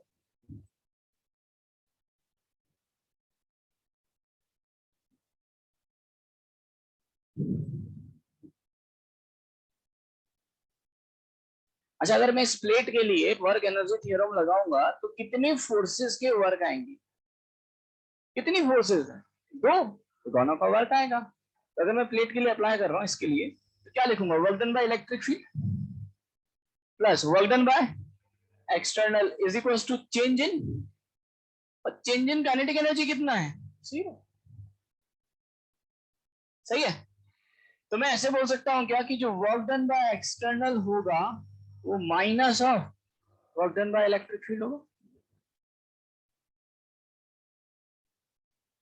क्या है?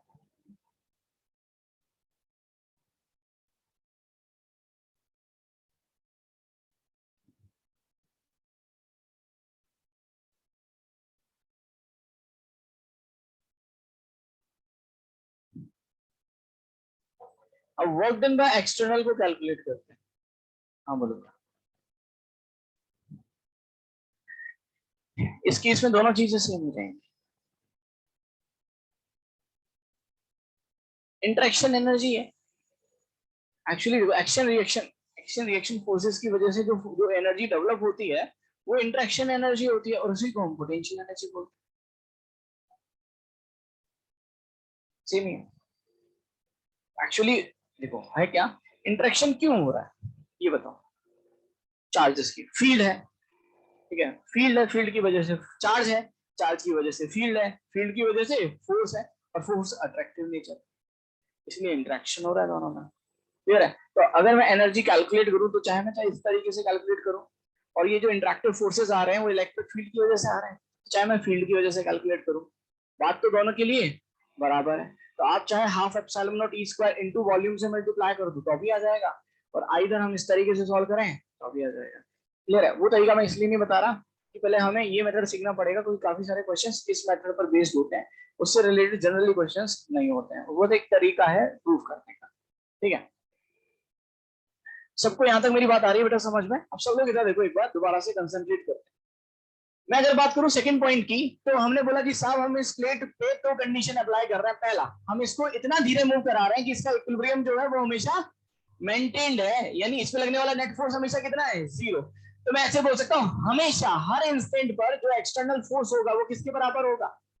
इलेक्ट्रिक फोर्स यानी Q square upon 2a epsilon not. Second, इसको हम इतना धीरे धीरे टुचुक टुचुक ले जा रहे हैं कि इसकी चेंज इन काइनेटिक एनर्जी कितनी है, 0। तो जो वर्क डन बाय एक्सटर्नल है वो माइनस का वर्क डन बाय इलेक्ट्रिक। अब मैं work done by external calculate कर रहा हूं, मेरी थोड़ी सी हेल्प कर।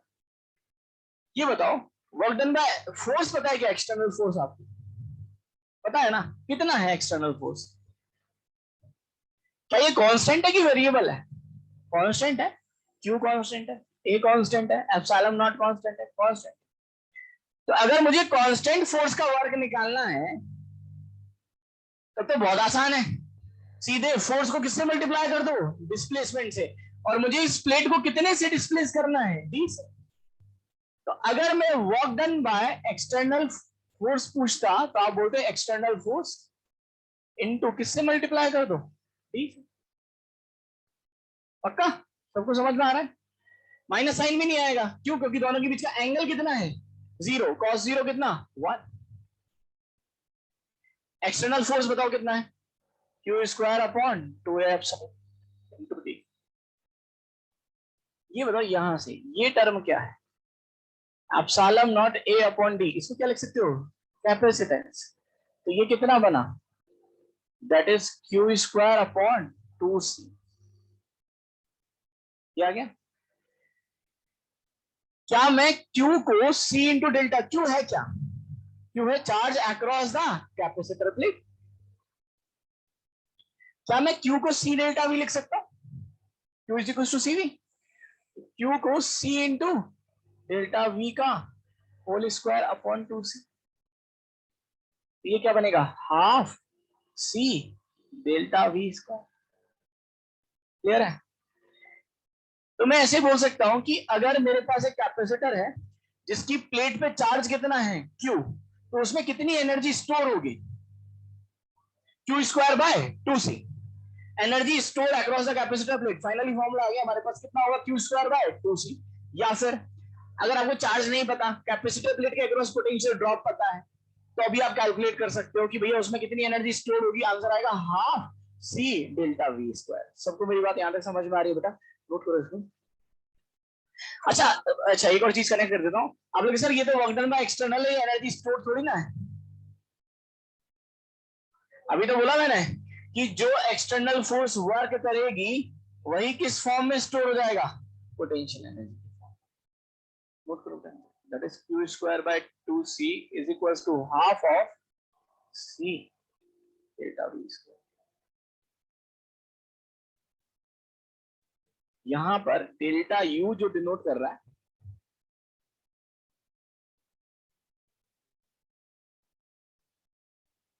that is amount of energy stored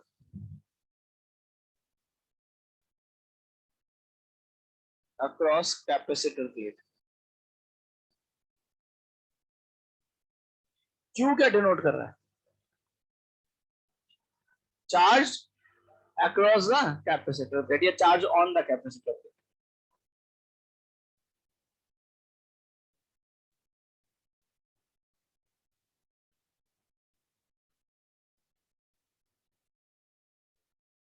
और डेल्टा V है पोटेंशियल डिफरेंस अक्रॉस कैपेसिटर।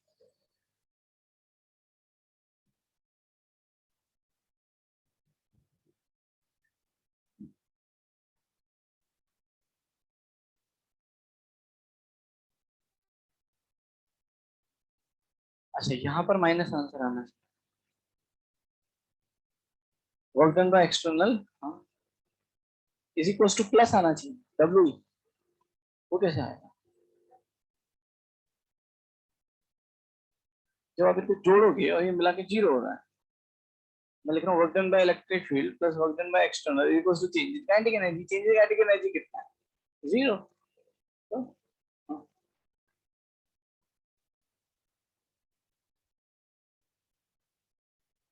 हाँ, मैं work done by electric field नहीं कैलकुलेट कर रहा हूँ, मैं वर्क डन बाय एक्सटर्नल। और वर्क डन बाय एक्सटर्नल तो पॉजिटिव है। वर्क डन बाय एक्सटर्नल देखोगे तो मैं एक्चुअली डिस्प्लेस भी यहां कर रहा हूं और फोर्स भी इधर ही लग रहा है।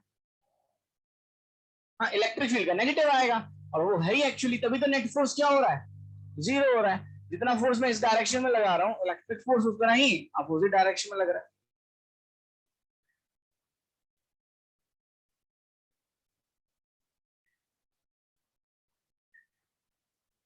यहाँ तक सबको मेरी बात आ रही है बेटा समझ में?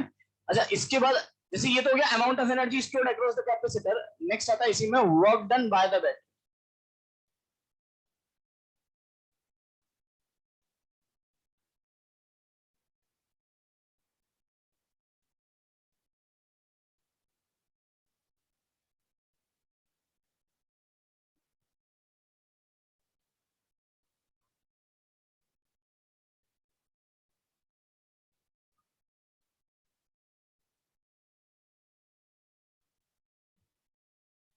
अच्छा, work done by the battery क्या होता है? बता चुका हूं ना यार कई बार, क्या होता है बोलो। Work done by the battery is equals to delta Q into delta V. याद है? पहले भी बताया था जब मैंने पावर पढ़ाया था, और मैंने बोला था ये आगे चल के काम आएगा किसमें, कैपेसिटर में। दोबारा से बोल देता हूँ। तो हो क्या रहा है, इस पूरी कहानी को शुरू से समझते हैं कि ये चल क्या रहा है साहब, है ना, कि हम ये सब पढ़ क्यों रहे हैं। सबसे पहली बात तो एक्चुअली मैं आपको टुकड़े टुकड़े में पढ़ा रहा हूँ अभी, बस ये लास्ट एक आध पॉइंट और है, फिर एक क्वेश्चन करेंगे और सारे के सारे जो जितने भी अलग अलग डब्बे हमने बनाए हैं ना, वो सारे के सारे एक साथ जुड़ जाएंगे। ठीक है, तो आपको पूरी कहानी एकदम स्पष्ट दिखने लग जाएगी, जैसे मूवी जो बनाते हैं ना तो ऐसी बनती है वो टुकड़े टुकड़ों में। ठीक है, हो सकता है एंड सीन पहले शूट हो जाता है। ठीक है, तो ऐसे यहाँ पे भी चल रहा है कुछ। अगर मैं वर्क डन बाय बैटरी की बात करूंगा, तो कहानी कैसे चालू हुई। हम मार्केट से कैपेसिटर खरीद के लाए, जो इनिशियली कैसा था, कंप्लीटली डिस्चार्ज। तो इसको चार्ज करने के लिए मैंने एक बैटरी से कनेक्ट किया। ये बैटरी थी V वोल्ट की, और ये साहब एक स्विच लग रहा था। मैंने स्विच को ऑन किया, बैटरी ने अपना काम चालू किया। तो बैटरी चार्ज होगी कि डिस्चार्ज? डिस्चार्ज। और बैटरी में करंट फ्लो करेगा नेगेटिव टर्मिनल से, ऐसे भागेगा। बैटरी डिस्चार्ज होगी तो बैटरी वर्क करेगी, और बैटरी कितना वर्क करेगी, तो work done by the battery is defined as delta Q into delta V. Delta Q होता है that is amount of charge flow through battery, और डेल्टा वी क्या होता है, पोटेंशियल ड्रॉप अक्रॉस बैटरी। मुझे बताओ इस केस में अगर मैं यहां से पूछता डेल्टा क्यू का मतलब क्या, amount of charge flow through the battery, तो मैं ये बोल सकता हूं क्या कि इनिशियली कैपेसिटर कंप्लीटली डिस्चार्ज था, तो जितना बैटरी से चार्ज फ्लो हुआ होगा उतना ही कैपेसिटर प्लेट पर आया होगा। पक्का? इनिशियली कैपेसिटर कितना था, डिस्चार्ज। आप ऐसे समझो ना कि भाई आपके पास बिल्कुल 0 रुपए थे, नील बटा सन्नाटा, टन टन। ठीक है, ठीक है, आपने अपने दोस्त से बोला कि भाई साहब कुछ है क्या, तो उसने बोला ठीक है, तो उसने 100 रुपए निकाल के आपको दे दिए। तो भैया आपके पास जो पैसा आया वो सारा का सारा कहां से आया, आपके दोस्त से आया। सेम सिचुएशन यहाँ पर है कि ये पहला कैपेसिटर बिल्कुल ठंडन गोपाल था, इस पे चार्ज कितना था, 0। अब इस पे चार्ज है, तो चार्ज आया कहां से, बैटरी से। तो जितना चार्ज कैपेसिटर प्लेट पर होगा वो सारा का सारा कहां से आया होगा, बैटरी से। तो amount of charge flow through the battery किसके बराबर होगा, इसके बराबर होगा चार्ज ऑन कैपेसिटर प्लेट। लेकिन कब, जब इनिशियली कैपेसिटर डिस्चार्ज हो। शुरू से सुनो कहानी को। ठीक है, मैं बोल रहा हूं बैटरी से जो चार्ज फ्लो होगा और कैपेसिटर प्लेट पे जो चार्ज होगा वो बराबर हो भी सकता है और नहीं भी हो सकता, ये समझाने की कोशिश कर। क्लियर है? बराबर कब होगा, जब इनिशियली कैपेसिटर डिस्चार्ज हो। आप इनिशियली ठंडन गोपाल थे, ठीक है, आपके दोस्त ने आपको 100 रुपए दिए, तो जितना बैटरी ने चार्ज दिया उतना आपको चार्ज आ गया। लेकिन अगर सोचो आपके पास पहले से 50 रुपए होते, ठीक है, और आप झूठ बोल रहे हैं अपने दोस्त को कि नहीं है नहीं है, पैसा मारने के चक्कर में, ठीक है, तो आपने बोला कि मैं बहुत गरीब हूं, मैं बहुत गरीब हूं, ठीक है, तो उसने बोला कि ठीक है यार, इतना क्या रो रहा है, ले एक काम कर 100 रुपए रख लो, जी ले अपनी जिंदगी। अब आपके पास कितने रुपए हो गए? 150।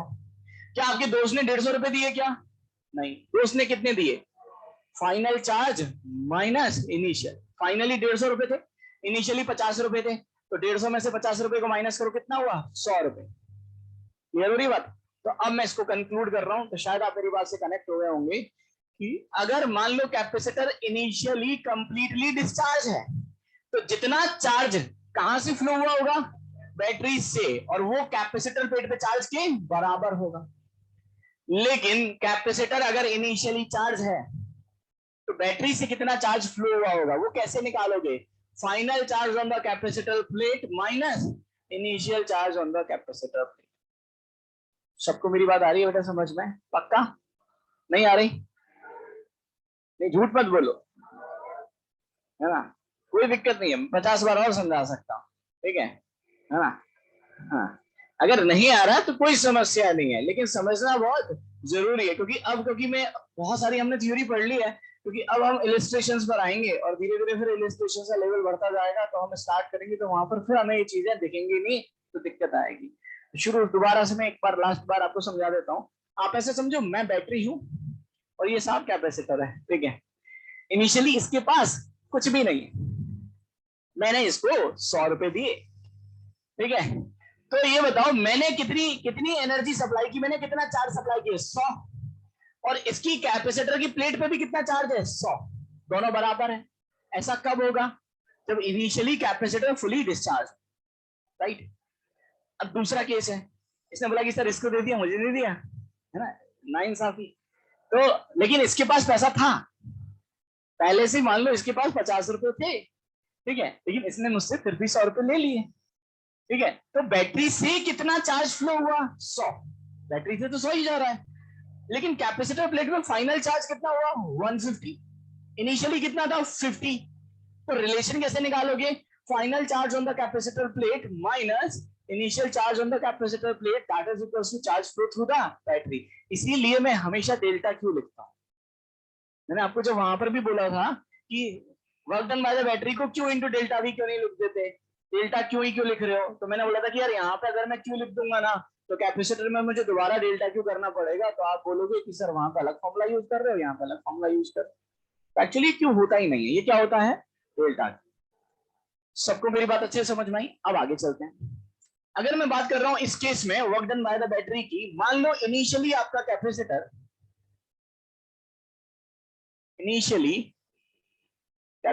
is completely discharged। तो मुझे बताओ work done by the battery कितना होगा इस केस में? Q into delta V. Delta V होगा potential drop across the battery, और potential drop across the battery किसके बराबर है? V के बराबर। तो Q इंटू वी होगा ना? पक्का? तो work done by the battery हुआ Q इंटू वी। अगर मैं आपसे पूछता कि इस केस में कैपेसिटर के अक्रॉस कितनी एनर्जी स्टोर हुई, अगर मैं आपसे पूछता कि amount of energy stored across the capacitor plate, तो delta U half CV square लिख सकते हो क्या? अरे बोलो भाई, half of CV square, that is half of C into V square. Delta V इस केस में जो आएगा ना, वो बैटरी के अक्रॉस नहीं है, ये कैपेसिटर के अक्रॉस है। तो कैपेसिटर के अक्रॉस उतना ही पोटेंशियल ड्रॉप है जितना बैटरी, इसीलिए मैं वी लिख रहा हूं यहां पर। क्या मैं इसको ऐसे लिख सकता हूं क्या? Half of C into V, और सी इंटू वी को क्या लिख सकता हूं?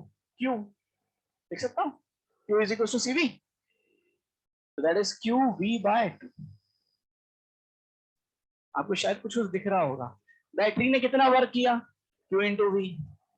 कितनी एनर्जी स्टोर हुई? क्यू वी बाय 2, उसका आधा। तो आधी कहां चली गई? Heat loss. क्लियर है? हुआ क्या, ये जो घटना हुई ना, मैं समझाता हूं। मैंने इस स्विच को बंद किया, बैटरी ने पोटेंशियल ड्रॉप क्रिएट किया। क्या बैटरी चार्ज सप्लाई करती है क्या? बैटरी क्या करती है? मतलब चार्ज सप्लाई नहीं करती, चार्ज देती नहीं है। एक्चुअली बैटरी क्या करती है? चार्ज को डंडा मारती है और बोलती है भागो चलो। कैसे? बैटरी पोटेंशियल ड्रॉप क्रिएट करती है, पोटेंशियल ड्रॉप से इलेक्ट्रिक फील्ड आता है, इलेक्ट्रिक फील्ड से फोर्स आता है, और फोर्स से इलेक्ट्रॉन भागने लगते हैं। तो जैसे ही हम इसको क्लोज करते हैं ना, बैटरी एक इलेक्ट्रिक फील्ड क्रिएट कर देती है और इलेक्ट्रॉन्स को बोलती है चलो भागो भागो भागो, तो इलेक्ट्रॉन भागना चालू कर देते हैं। क्लियर है? अब जब इलेक्ट्रॉन भागते हैं तो साहब यहाँ से यहाँ तक पहुंचेंगे, अब भाग के यहाँ डिपोजिट होना स्टार्ट हो जाते हैं। और ये कैपेसिटर है ना, इलेक्ट्रॉन ही तो है मेनली, तो उल्टा डायरेक्शन में। ठीक है, हम बात तो इलेक्ट्रॉन की करेंगे ना, एक्चुअली मैं बोलूंगा पॉजिटिव चार्ज भाग रहा है, तो ऑब्वियसली बात है पॉजिटिव चार्ज तो भागता ही नहीं है।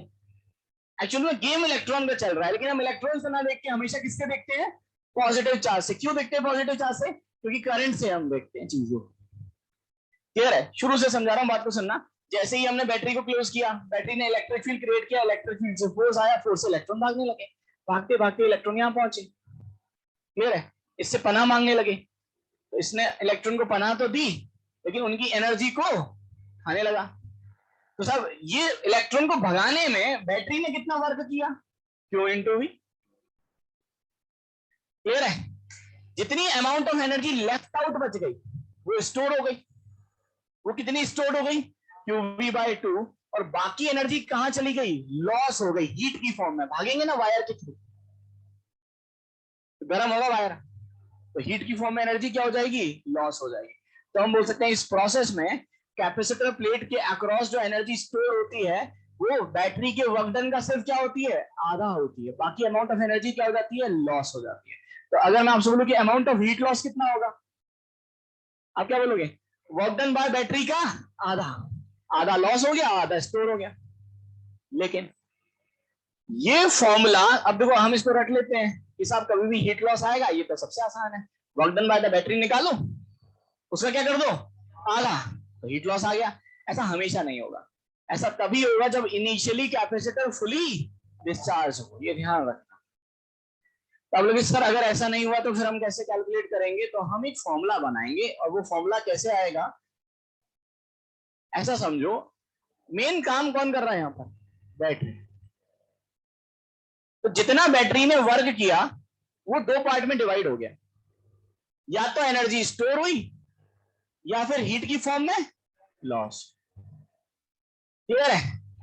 तो डब्ल्यू बी ये डिनोट कर रहा है work done by the battery को, डेल्टा यू ये डिनोट कर रहा है the energy stored across capacitor plate. तो अगर मैं delta H amount of heat loss calculate करूंगा तो ये कितना आएगा?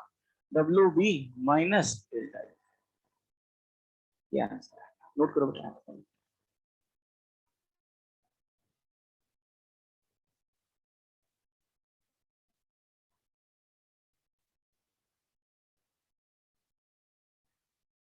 इसको लिख सकते हैं that is amount of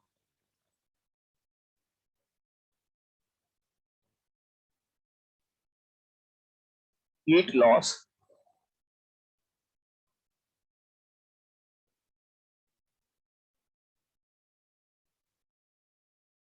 this is work done by battery, और ये जो टर्म है दैट इज एनर्जी स्टोर्ड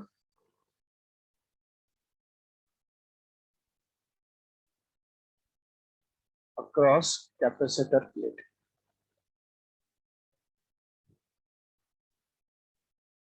अब इसमें एक की पॉइंट लिख लेते हैं, और वो की पॉइंट क्या है कि अगर कैपेसिटर इनिशियली कंप्लीटली डिस्चार्ज है तो जितना बैटरी वर्क करेगी उसका आधा तो स्टोर हो जाएगा और आधा हीट की फॉर्म में लॉस हो जाएगा।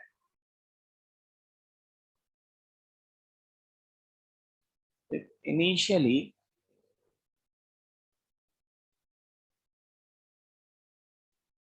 Capacitor is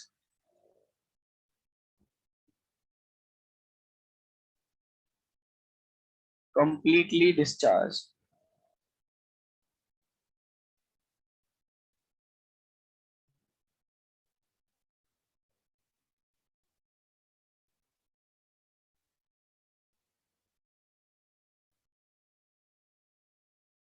then 50% of half of everything, then half of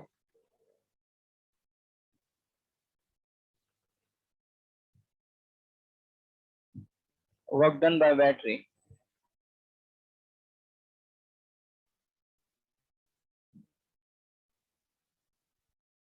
will be stored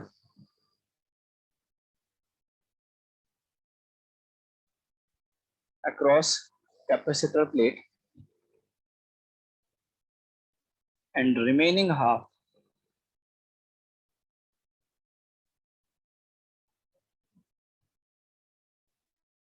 will lose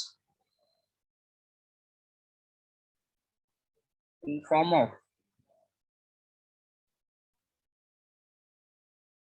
heat.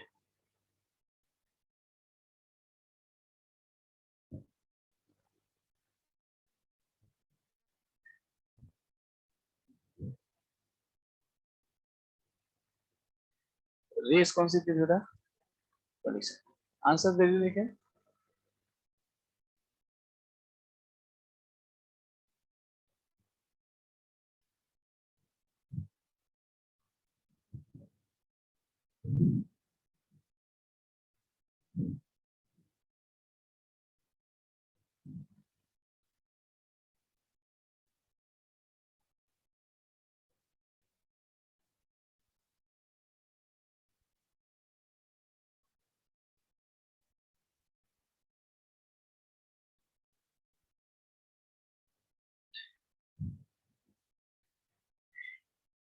Race number 27 question number 1 first का आंसर आएगा B. Question number second B, third का B, fourth का A, question number 5 का A, question number 6 का answer आएगा B,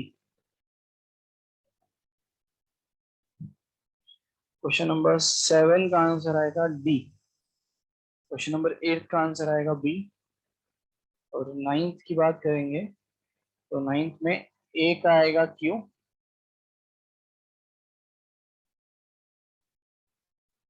B का answer आएगा P, सी का पी और डी का आर। क्या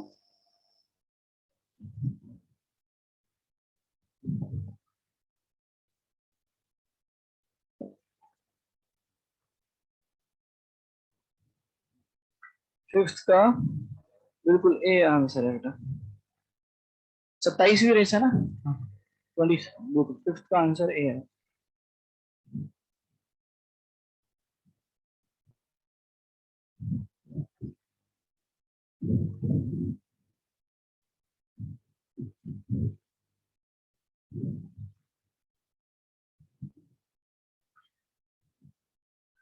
नोट कर लो बेटा यहाँ पे पहले।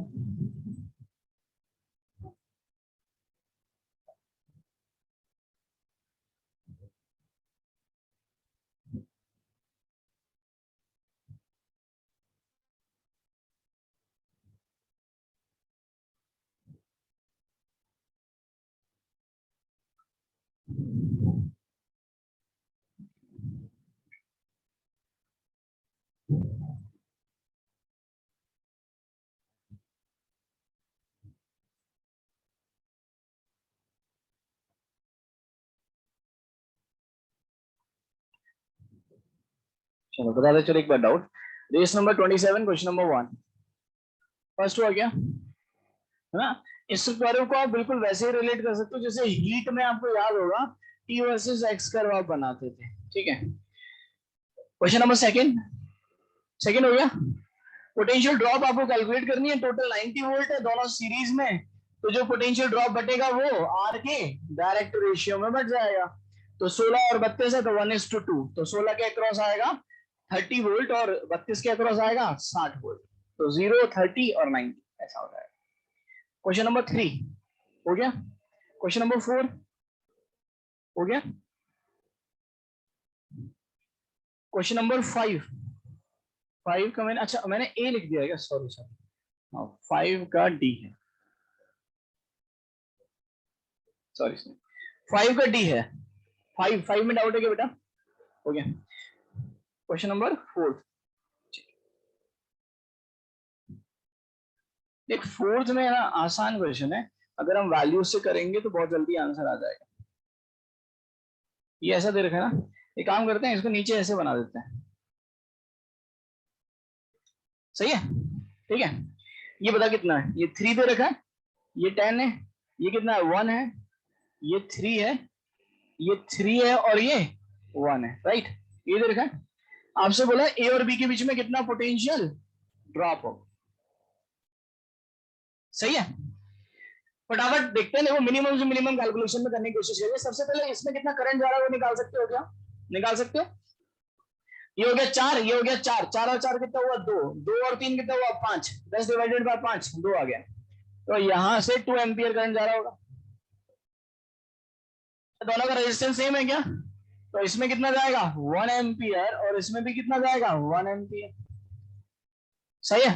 यहाँ का वोल्टेज 0 मान ले, तो यहाँ का भी कितना हो गया 0, तो यहाँ का कितना हुआ 3, इधर का 0 मान लिया ना, कोई दिक्कत नहीं, कहीं से भी अज्यूम कर लेते हैं, यहाँ से कर लेते हैं, ठीक है ना। यहाँ का 0 मान लेते हैं, तो यहाँ का 0 हो गया, तो यहाँ का कितना हुआ 10, इसमें कितना करंट जा रहा है 2 एम्पियर, तो इसके अक्रॉस पोटेंशियल ड्रॉप कितना होगा 6, यहाँ 0 है यहाँ 10 है, यहाँ पे 6 का पोटेंशियल ड्रॉप आया, तो यहाँ पे कितना हुआ 4। सबको समझ में आया 4 कैसे लिख रहा हूं मैं? 0 यहां से यहां चले तो प्लस का 10 माइनस का 6, दैट इज 4।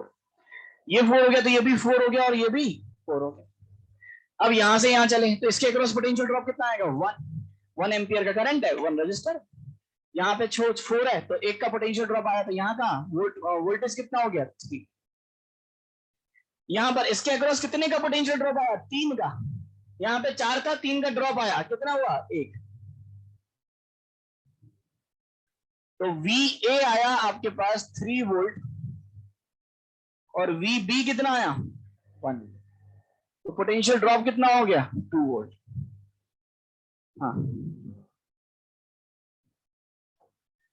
चलो मैं नेक्स्ट क्लास में बताता हूँ पूरा अच्छे से, है ना। थर्मो का ग्राफ ब्रेक नहीं होगा। एक एंड पे ऐसा समझ, एक रॉड है जिसके एक एंड पे 100 डिग्री टेम्परेचर है, दूसरी साइड 0 डिग्री टेम्परेचर है। तो जब एक एंड से दूसरे एंड पे चलेगा तो हर टेम्परेचर आएगा बीच में। कोई ऐसा एलिमेंट भी होगा जिसका 99 भी होगा, कोई ऐसा भी होगा जिसका 98 भी होगा, 97 भी होगा, 95 भी होगा, 94 भी होगा, 93 भी होगा, ऐसे चलता जाएगा। ऐसा नहीं मिलेगा ना कि एक एलिमेंट अभी 50 डिग्री पर है और उसका अगला एलिमेंट जो है वो 44 डिग्री पर है, ऐसा नहीं होगा। हीट का फ्लो कंटिन्यूअस हो रहा है, और जैसे जैसे आप हीट फ्लो की डायरेक्शन में जाते जाओगे जो टेम्परेचर है वो कम होगा। तो नेक्स्ट क्लास में पूरा डायग्राम में बताता हूँ कैसे होगा, लेकिन ऐसा तभी होगा जब स्टडी स्टेट हो। क्वेश्चन नंबर 4 के बाद आते हैं क्वेश्चन नंबर 5। हो गया बेटा? क्वेश्चन नंबर 6 हो गया। देखो आपको थोड़ा और आसान तरीका मैं बताता हूँ 6 को सॉल्व करने का। सब लोग देखो एक बार, जैसे यहाँ पर है ना आपको पॉइंट्स दे रखे हैं और ये रजिस्टर बना रखे हैं, मैं इनको इधर बना लूं, ये जो 20 है मैं इसको इधर बना लेता हूँ, और ये A पॉइंट है, सही है, और ये यहाँ पे बना लेता हूँ, ये कितना है 40। इसी तरह से इस 10 को मैं यहाँ बना लेता हूँ, जैसे कि 100 सॉरी, और 150 को मैं यहाँ बना लेता हूँ, यही है ना। ये D पॉइंट है और ये कौन सा पॉइंट है B, ये कौन सा पॉइंट है C, ये दे रखे हैं। आपसे पूछा है कि किन दो पॉइंट्स के बीच में पोटेंशियल ड्रॉप सबसे ज्यादा है। अब इधर देखो, बात को ध्यान से सुनते चलना, फटाफट बता चलना स्पीडली, एकदम रॉकेट स्पीड से, ठीक है। ये बताओ, ये टोटल ईएमएफ मान लेते हैं कितना है E, ये अगर 0 है तो ये भी 0, ये भी 0, ये अगर E हो गया तो ये भी E और ये भी। तो मैं ऐसे बोल सकता इन दोनों रजिस्टर के अक्रॉस मिला के टोटल कितना पोटेंशियल ड्रॉप आ रहा है E के बराबर। अब ये दोनों में बटेगा, कैसे बटेगा? R के डायरेक्ट रेशियो में। R का रेशियो कितना है 1:2, तो 1/3 इसके अक्रॉस आएगा, 2/3 इसके अक्रॉस आएगा। तो इसके अक्रॉस जो डेल्टा V आएगा वो E/3 आएगा, और इसके अक्रॉस कितना आएगा 2E/3 आएगा। तो अगर यहाँ पर 0 है, यहाँ पर E है, तो यहाँ पर कितना होगा E/3 हो गया ना, E/3 पक्का। मैच कर पा रहे हो स्पीड से? सबको बात आ रही है बेटा समझ में? मैं सिर्फ पोटेंशियल ड्रॉप कैलकुलेट कर रहा हूँ। अगर मैं इसके अक्रॉस पोटेंशियल ड्रॉप करूंगा तो 1:2, तो ये होगा 1/3 और ये कितना हो जाएगा 2/3, तो इसके अक्रॉस पोटेंशियल ड्रॉप E/3 का आएगा। तो साहब यहाँ पर 0 है तो यहाँ पर E/3 तो होगा। अब इधर चलते हैं, इनके अक्रॉस भी जो टोटल पोटेंशियल है वो E के बराबर है, किस रेशियो में बटेगा 1:3, 2:3, तो 2/5 इसके अक्रॉस और 3/5 इसके अक्रॉस। तो इसके अक्रॉस जो पोटेंशियल ड्रॉप आएगा that is equals to 2E/5। तो यहाँ अगर 0 है तो यहाँ का पोटेंशियल 2E/5, क्या हर एक पॉइंट का पोटेंशियल आ गया क्या मेरे पास?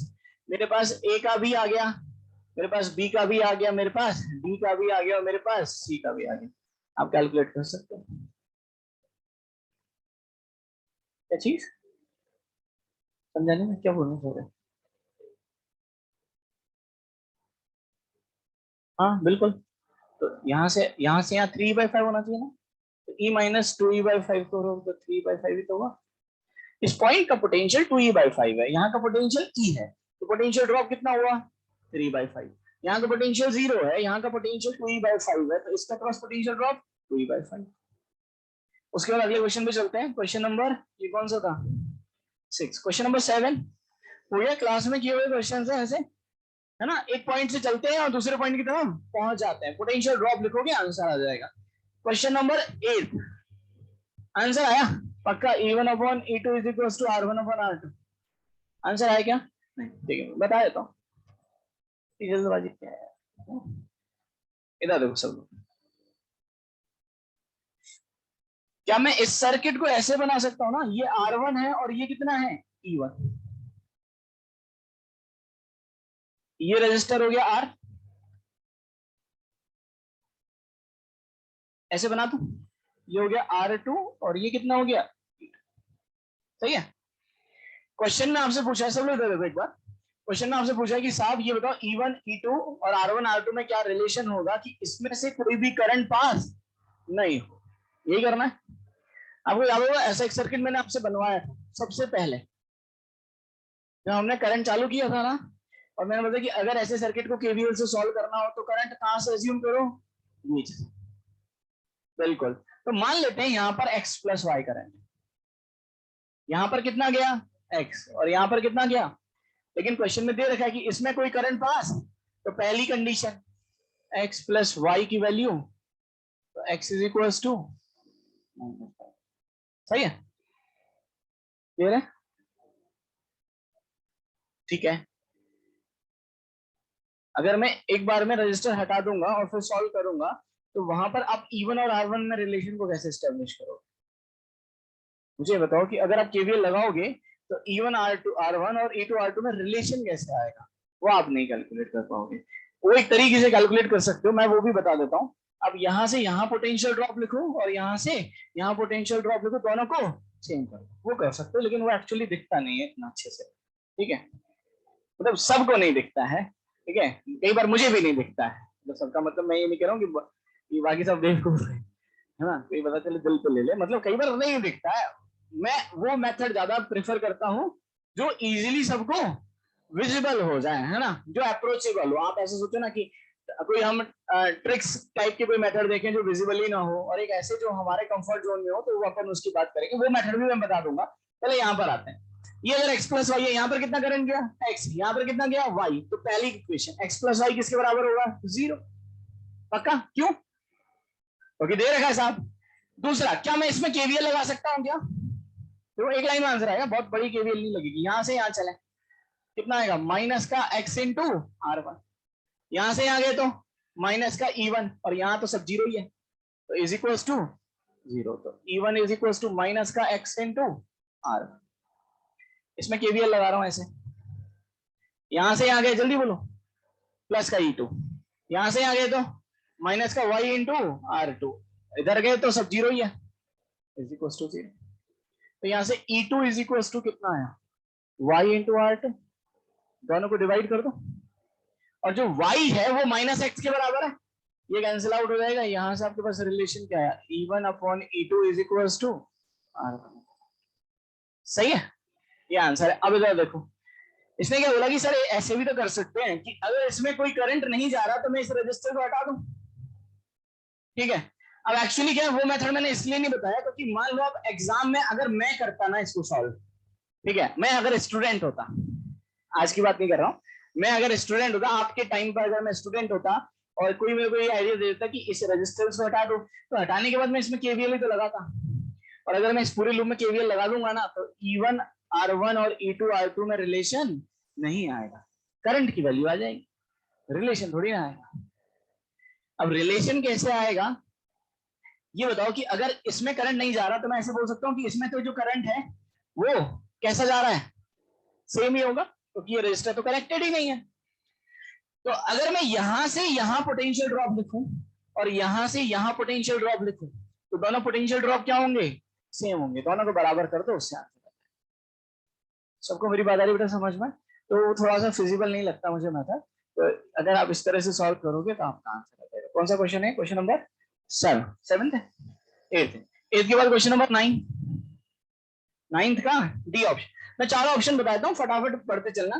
तो बस आपको यहाँ पर है ना कंडक्टर दे रखा है कैप्सूल की शेप का, राइट। इसका area constant, area of cross section constant है वेरिएबल, पहले बढ़ रहा है बाद में कम हो रहा है। पहला करंट, तो मैं आपको पहले ही बता रखा है कि करंट जो होता है और नंबर ऑफ चार्ज पर यूनिट वॉल्यूम स्मॉल एन, ये हमेशा कैसे रहते हैं, कांस्टेंट। वो एरिया ऑफ क्रॉस सेक्शन पे डिपेंड नहीं करते। तो पहला तो करंट का तो कैसा करवाएगा, स्ट्रेट लाइन, क्योंकि हम स्टडी करंट की बात करते हैं, वो चेंज नहीं होता। Second current density, current density drift velocity और electric field inversely proportional to area होता है। तो पहले एरिया बढ़ रहा है तो करंट डेंसिटी कम होगी, बाद में एरिया कम हो रहा है तो करंट डेंसिटी बढ़ेगी। तो पहले कम होगा फिर बढ़ेगा, तो कौन सा ऑप्शन है, पी। और जैसा करंट डेंसिटी होगा इलेक्ट्रिक फील्ड भी वैसा ही होगा, क्यों, दोनों इनवर्सली प्रोपोर्शनल टू एरिया। सही बात है। एक लास्ट ऑप्शन बचा पोटेंशियल। अब पोटेंशियल की बात करते हैं। अगर आप यहां पर देखोगे ना तो जो आपका कंडक्टर कनेक्टेड है ये हाई पोटेंशियल से है और ये लो। तो अगर मान लो ये V वोल्ट की बैटरी है, सपोज 100 वोल्ट की बैटरी, तो यहाँ का पोटेंशियल कितना होगा, 100, और यहाँ का कितना होगा। तो आप अगर यहाँ से यहाँ चलोगे तो पोटेंशियल 100 से कितना होना है, फाइनली 0 ही होना है। तो इन चारों कर्व में ऐसा कौन सा कर्व है जो हाईएस्ट से चालू हो रहा है और फाइनली 0 तक जा रहा है, सिर्फ आर ही है। तो मेरी बात आ रही है बेटा समझ में? अगर आप देखोगे तो पहले पी में देखो, पहले कम हो रहा है फिर बढ़ रहा है, ऐसा तो है नहीं। यहां से यहां चलने पर पोटेंशियल लगातार डिक्रीज होगा क्योंकि इन direction of electric field potential decreases. सबको मेरी बात अच्छे से समझ में आ रही है, क्लियर है? तो ये इसका आंसर आ जाएगा। चलो बाकी फिर नेक्स्ट क्लास में कंटिन्यू करेंगे। कल के लिए होमवर्क मैं दे देता हूँ, शीट देना बेटा एक बार।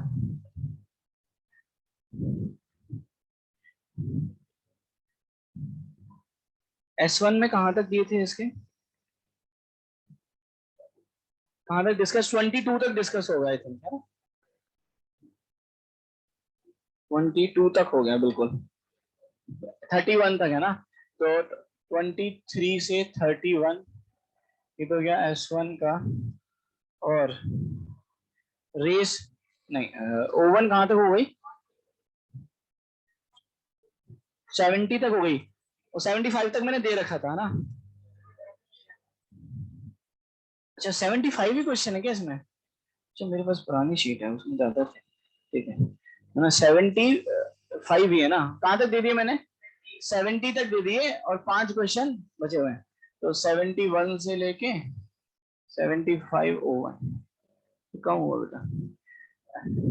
तो रेस नंबर 28, सॉरी 8 दे चुका हूँ ना मैं पहले। हाँ तो फिर तो कम ही होमवर्क दिया है ना, ठीक है।